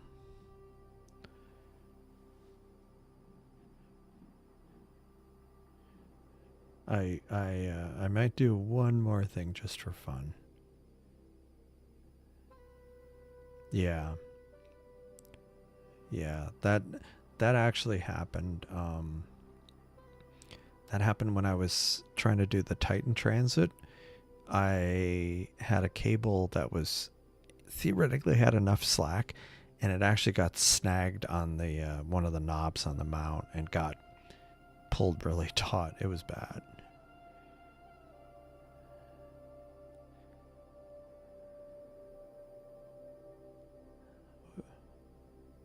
Brain imaging. Yeah, that would be cool. All right, let me... There is one more thing I was going to do. I'm going to unpark this. And greatly... Just one thing real quick.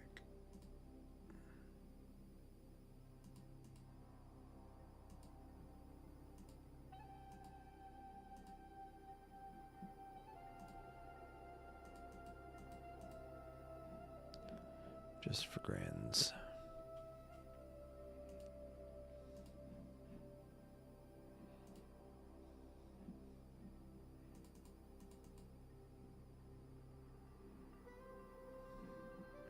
I didn't actually realize that our largest natural satellite was visible on the house, which is why that photo of my telescope I posted on Discord looks so bad. So I am going to stop this, and I'm just going to totally shut this down, and I'll try this just real quick.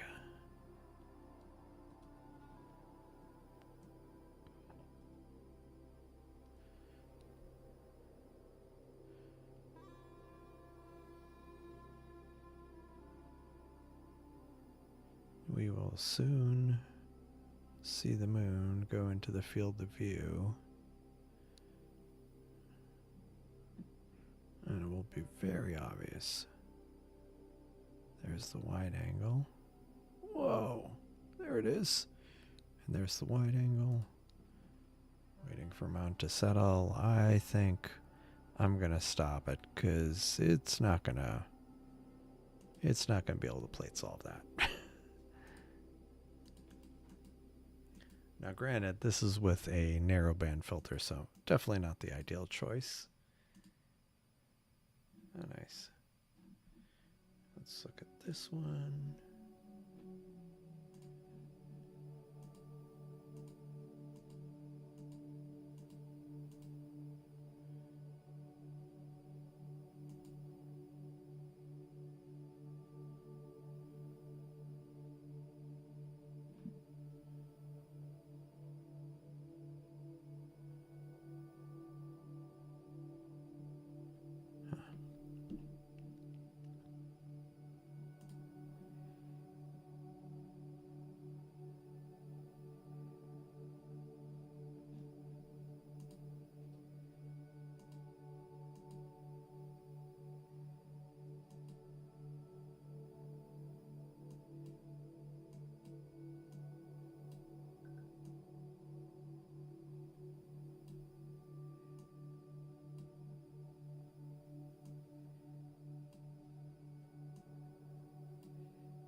Yeah, this is where I think with like the reducer it would fit within the field of view, but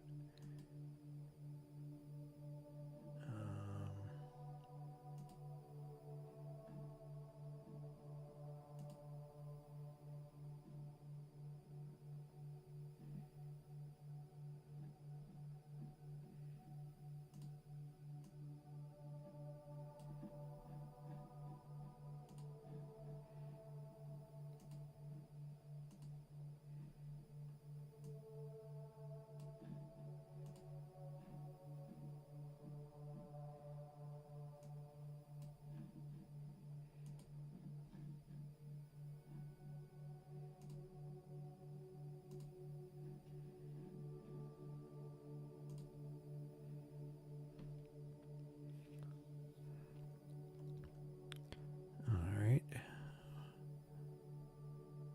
Yeah. Oh, Night Aiden, thanks for joining. Thanks for everything. Yeah, cheese. Exactly, more moon. Well, I start to see around the brain. That's cool. Yeah, Sharp Cap is awesome. Sharp Cap is really, really awesome. Saturn close to the moon. Let me see. Yeah, it's the moon. Saturn's to the west. I mean to the west of it.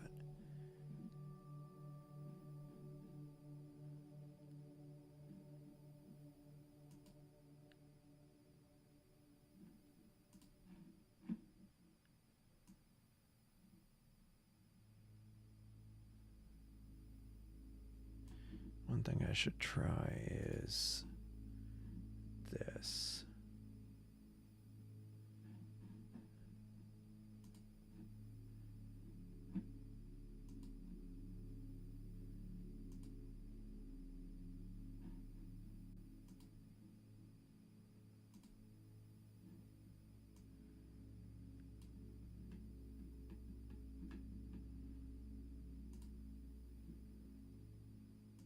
The focus might be a bit off on this, so.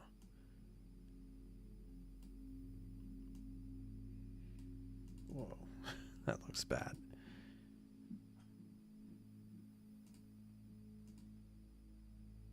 Yeah, that's too much. Still kind of cool. Actually, what was the other one I wanted to try? Actually, maybe we will give Saturn a quick go.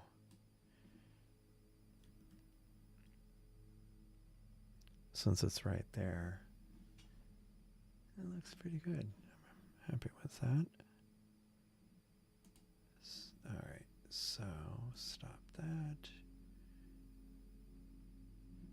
And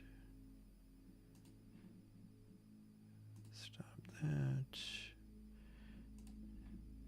And go to, and again, it isn't as crisp as it could be because it's through the filter, which is kind of crazy.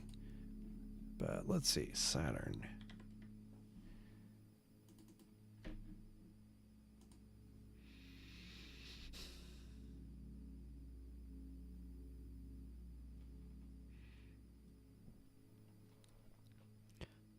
So let us see.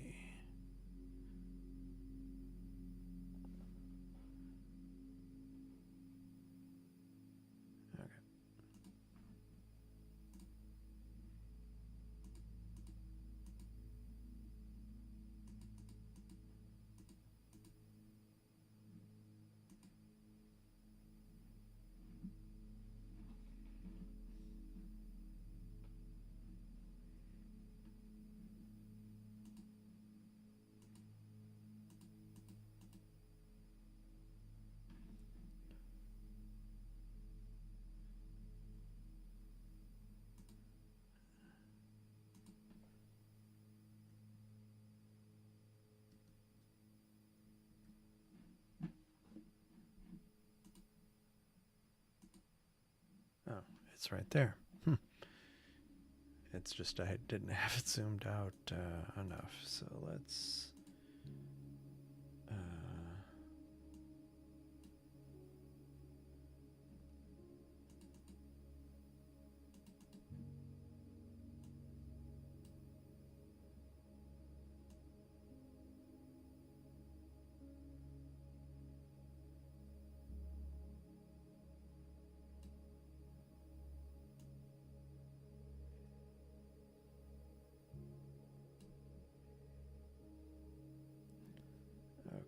So, what do I want to check here? All right.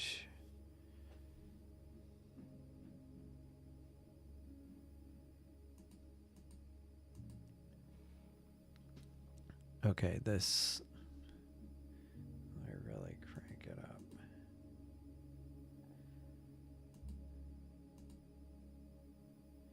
There's method to my madness here. Okay, so this is Titan.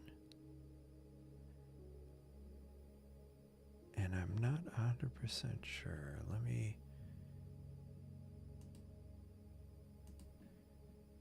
I don't know if this is Iapetus. It might be, which is another moon. And it's located pretty far away, so I think this is it.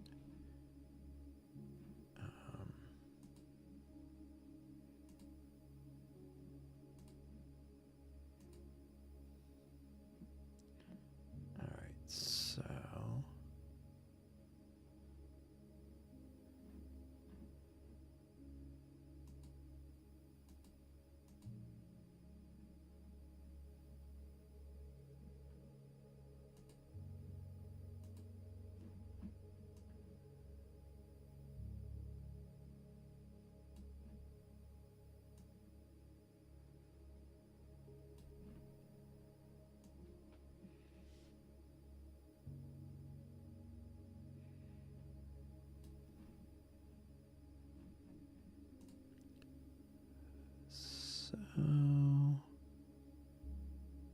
okay, cool.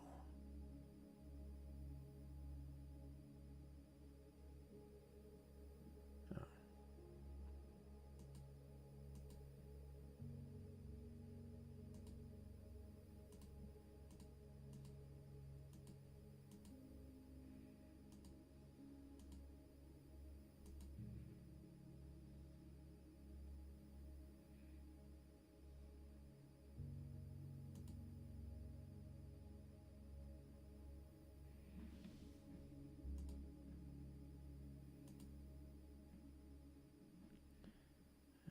Right. Yeah, yeah. Titan and Iapetus. Yeah, that's cool. So there's also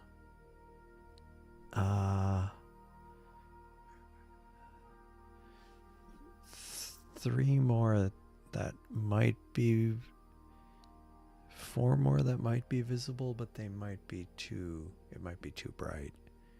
I mean, it might be too close to Saturn to image it. But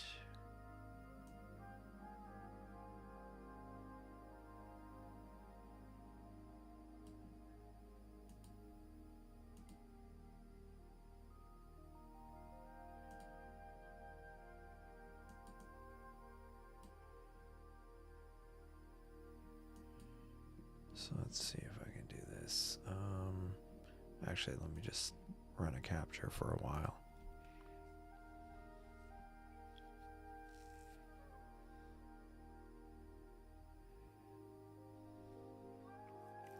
I'll do a few thousand frames. Yeah.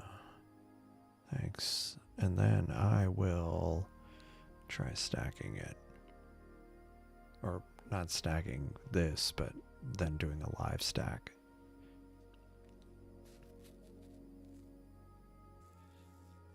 It's burned so much disk space so quickly.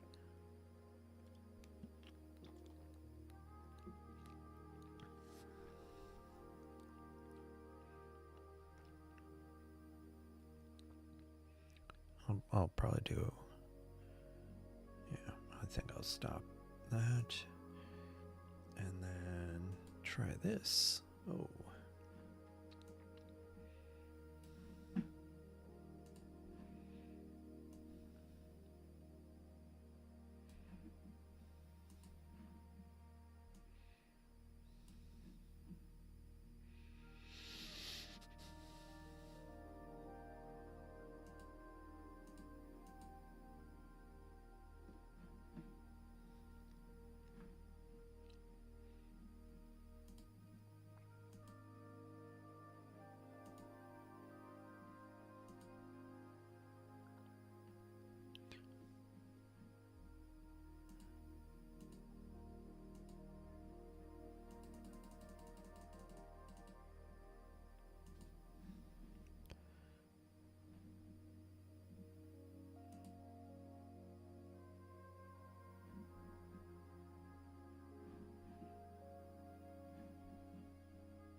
Hate that one.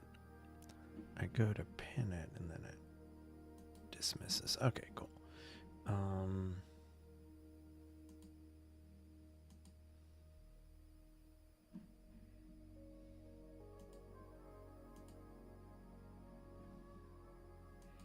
And again, this isn't ideal because it's got the filter on.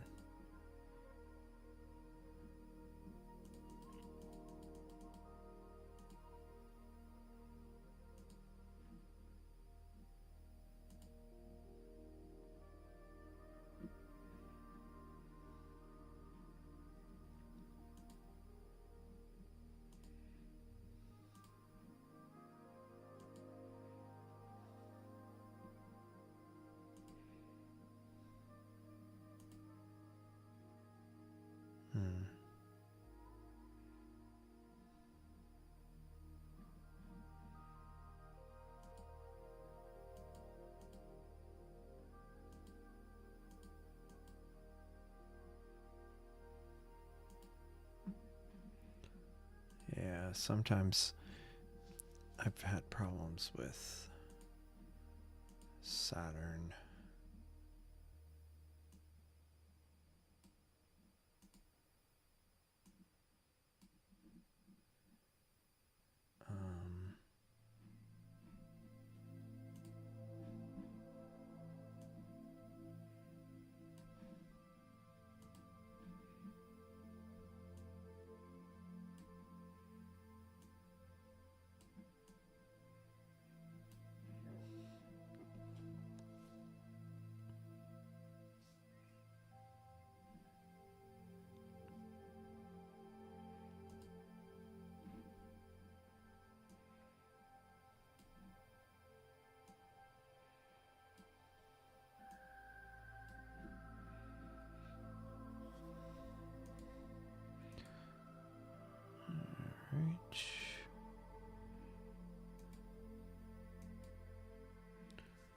Okay.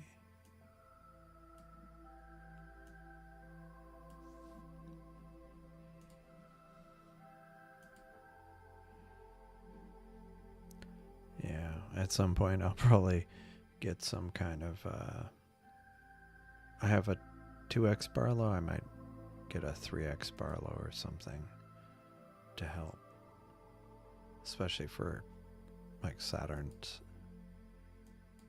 I just don't have the focal length.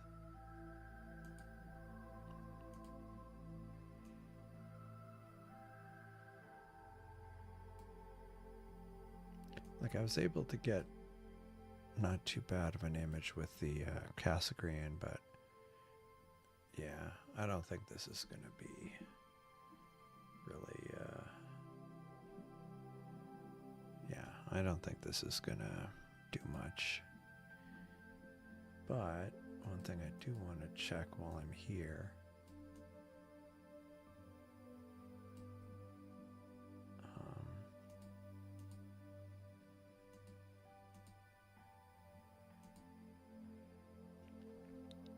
so there's supposedly 2 moons, 3 moons, but they're like right at the rings.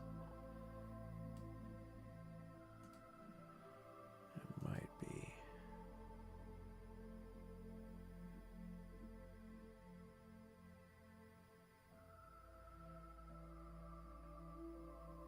feel like I'm seeing something right here every now and again, which would be one of the moons. It's a little offset. The others are too close to the plane of the moon. It's like way too pixelated, so yeah, just need more focal length.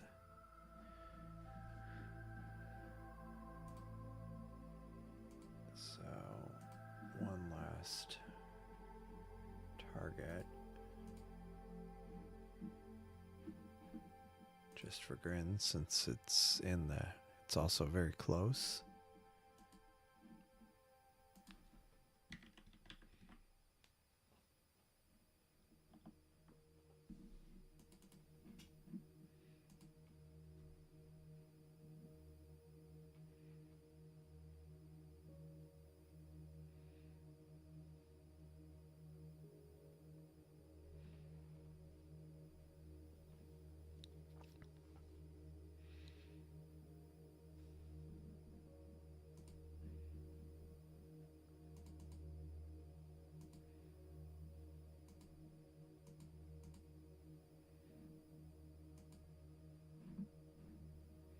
I think that's it.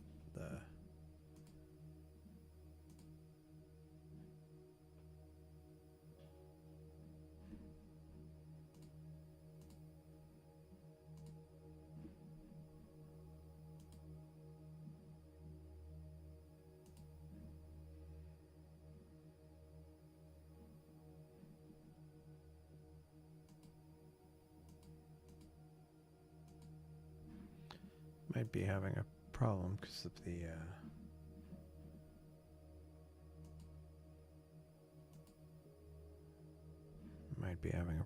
of the filter and the nearness of the moon. There we go.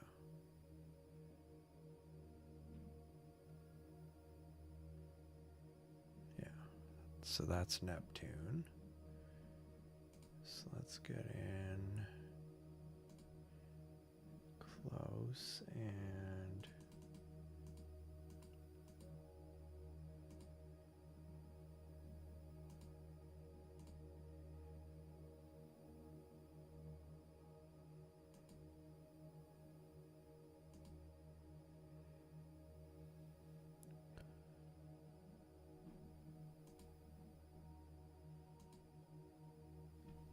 so let me check Neptune here.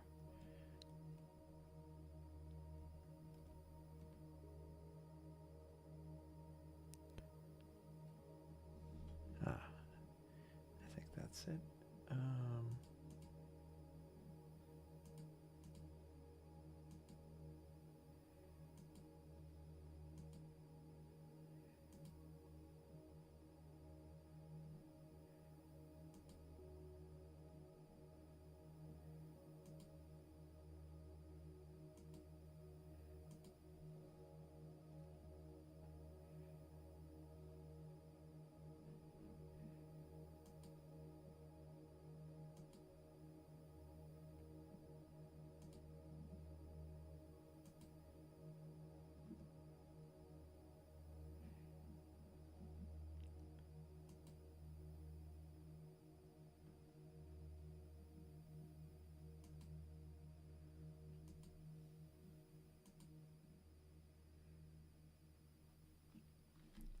Maybe the moon's too nearby, or actually maybe it's the filter.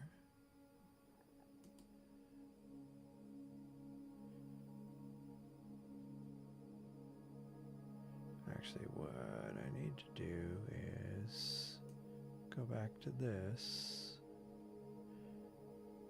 I'm almost done here, and then I will be done. So what I'm going to do is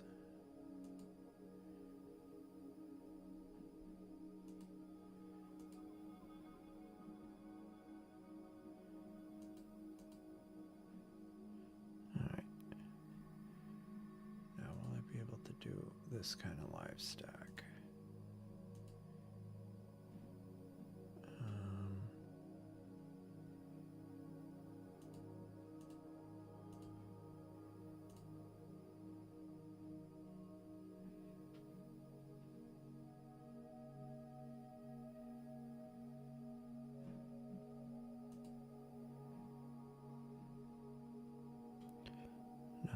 question is, will it...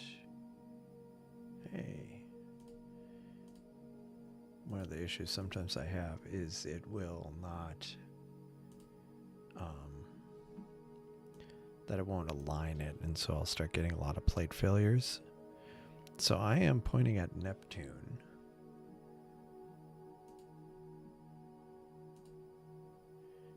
Because I wanted to get Triton, which is right there. I'm pretty sure I got that a few days ago, but I wanted to do it again. That's Triton, that's Neptune. I mean, it's not really that size, it's just kind of bloated, but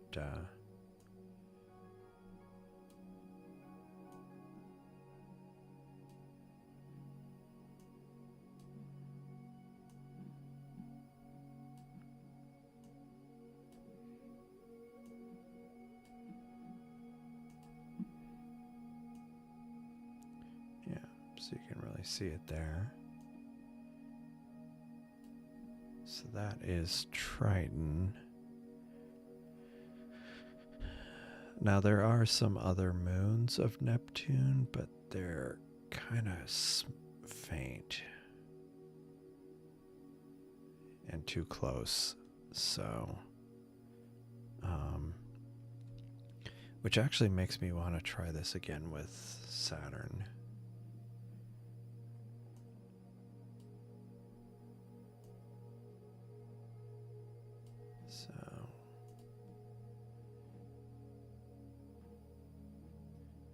So let's go.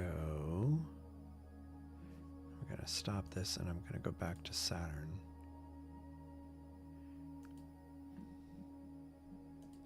And then I'm done. For real this time.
Man, it is rejecting a lot of frames.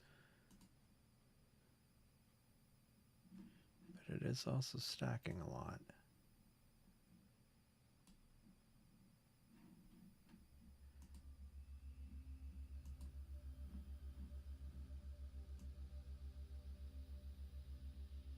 Yeah, it's not tracking well. Let me stop this. And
have to try this again when some of the moons are a little further from Saturn.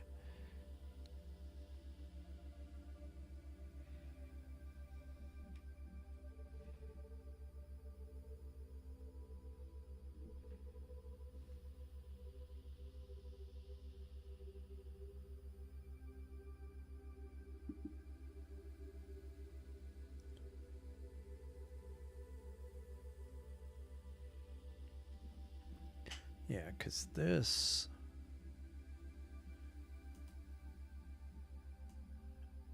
So that is Titan, that is Iaptus, that is a star. It's a Gaia star.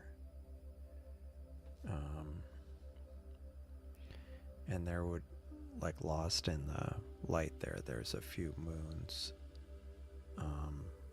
But they're too close right now.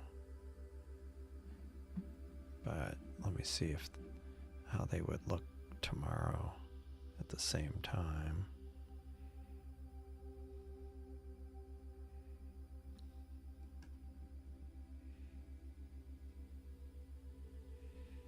Yeah, they would be further. Like Enceladus would be further. Rhea would be further. So might be able to pick up a few Saturn moons tomorrow. Anyway, in the meantime, I think I've done enough.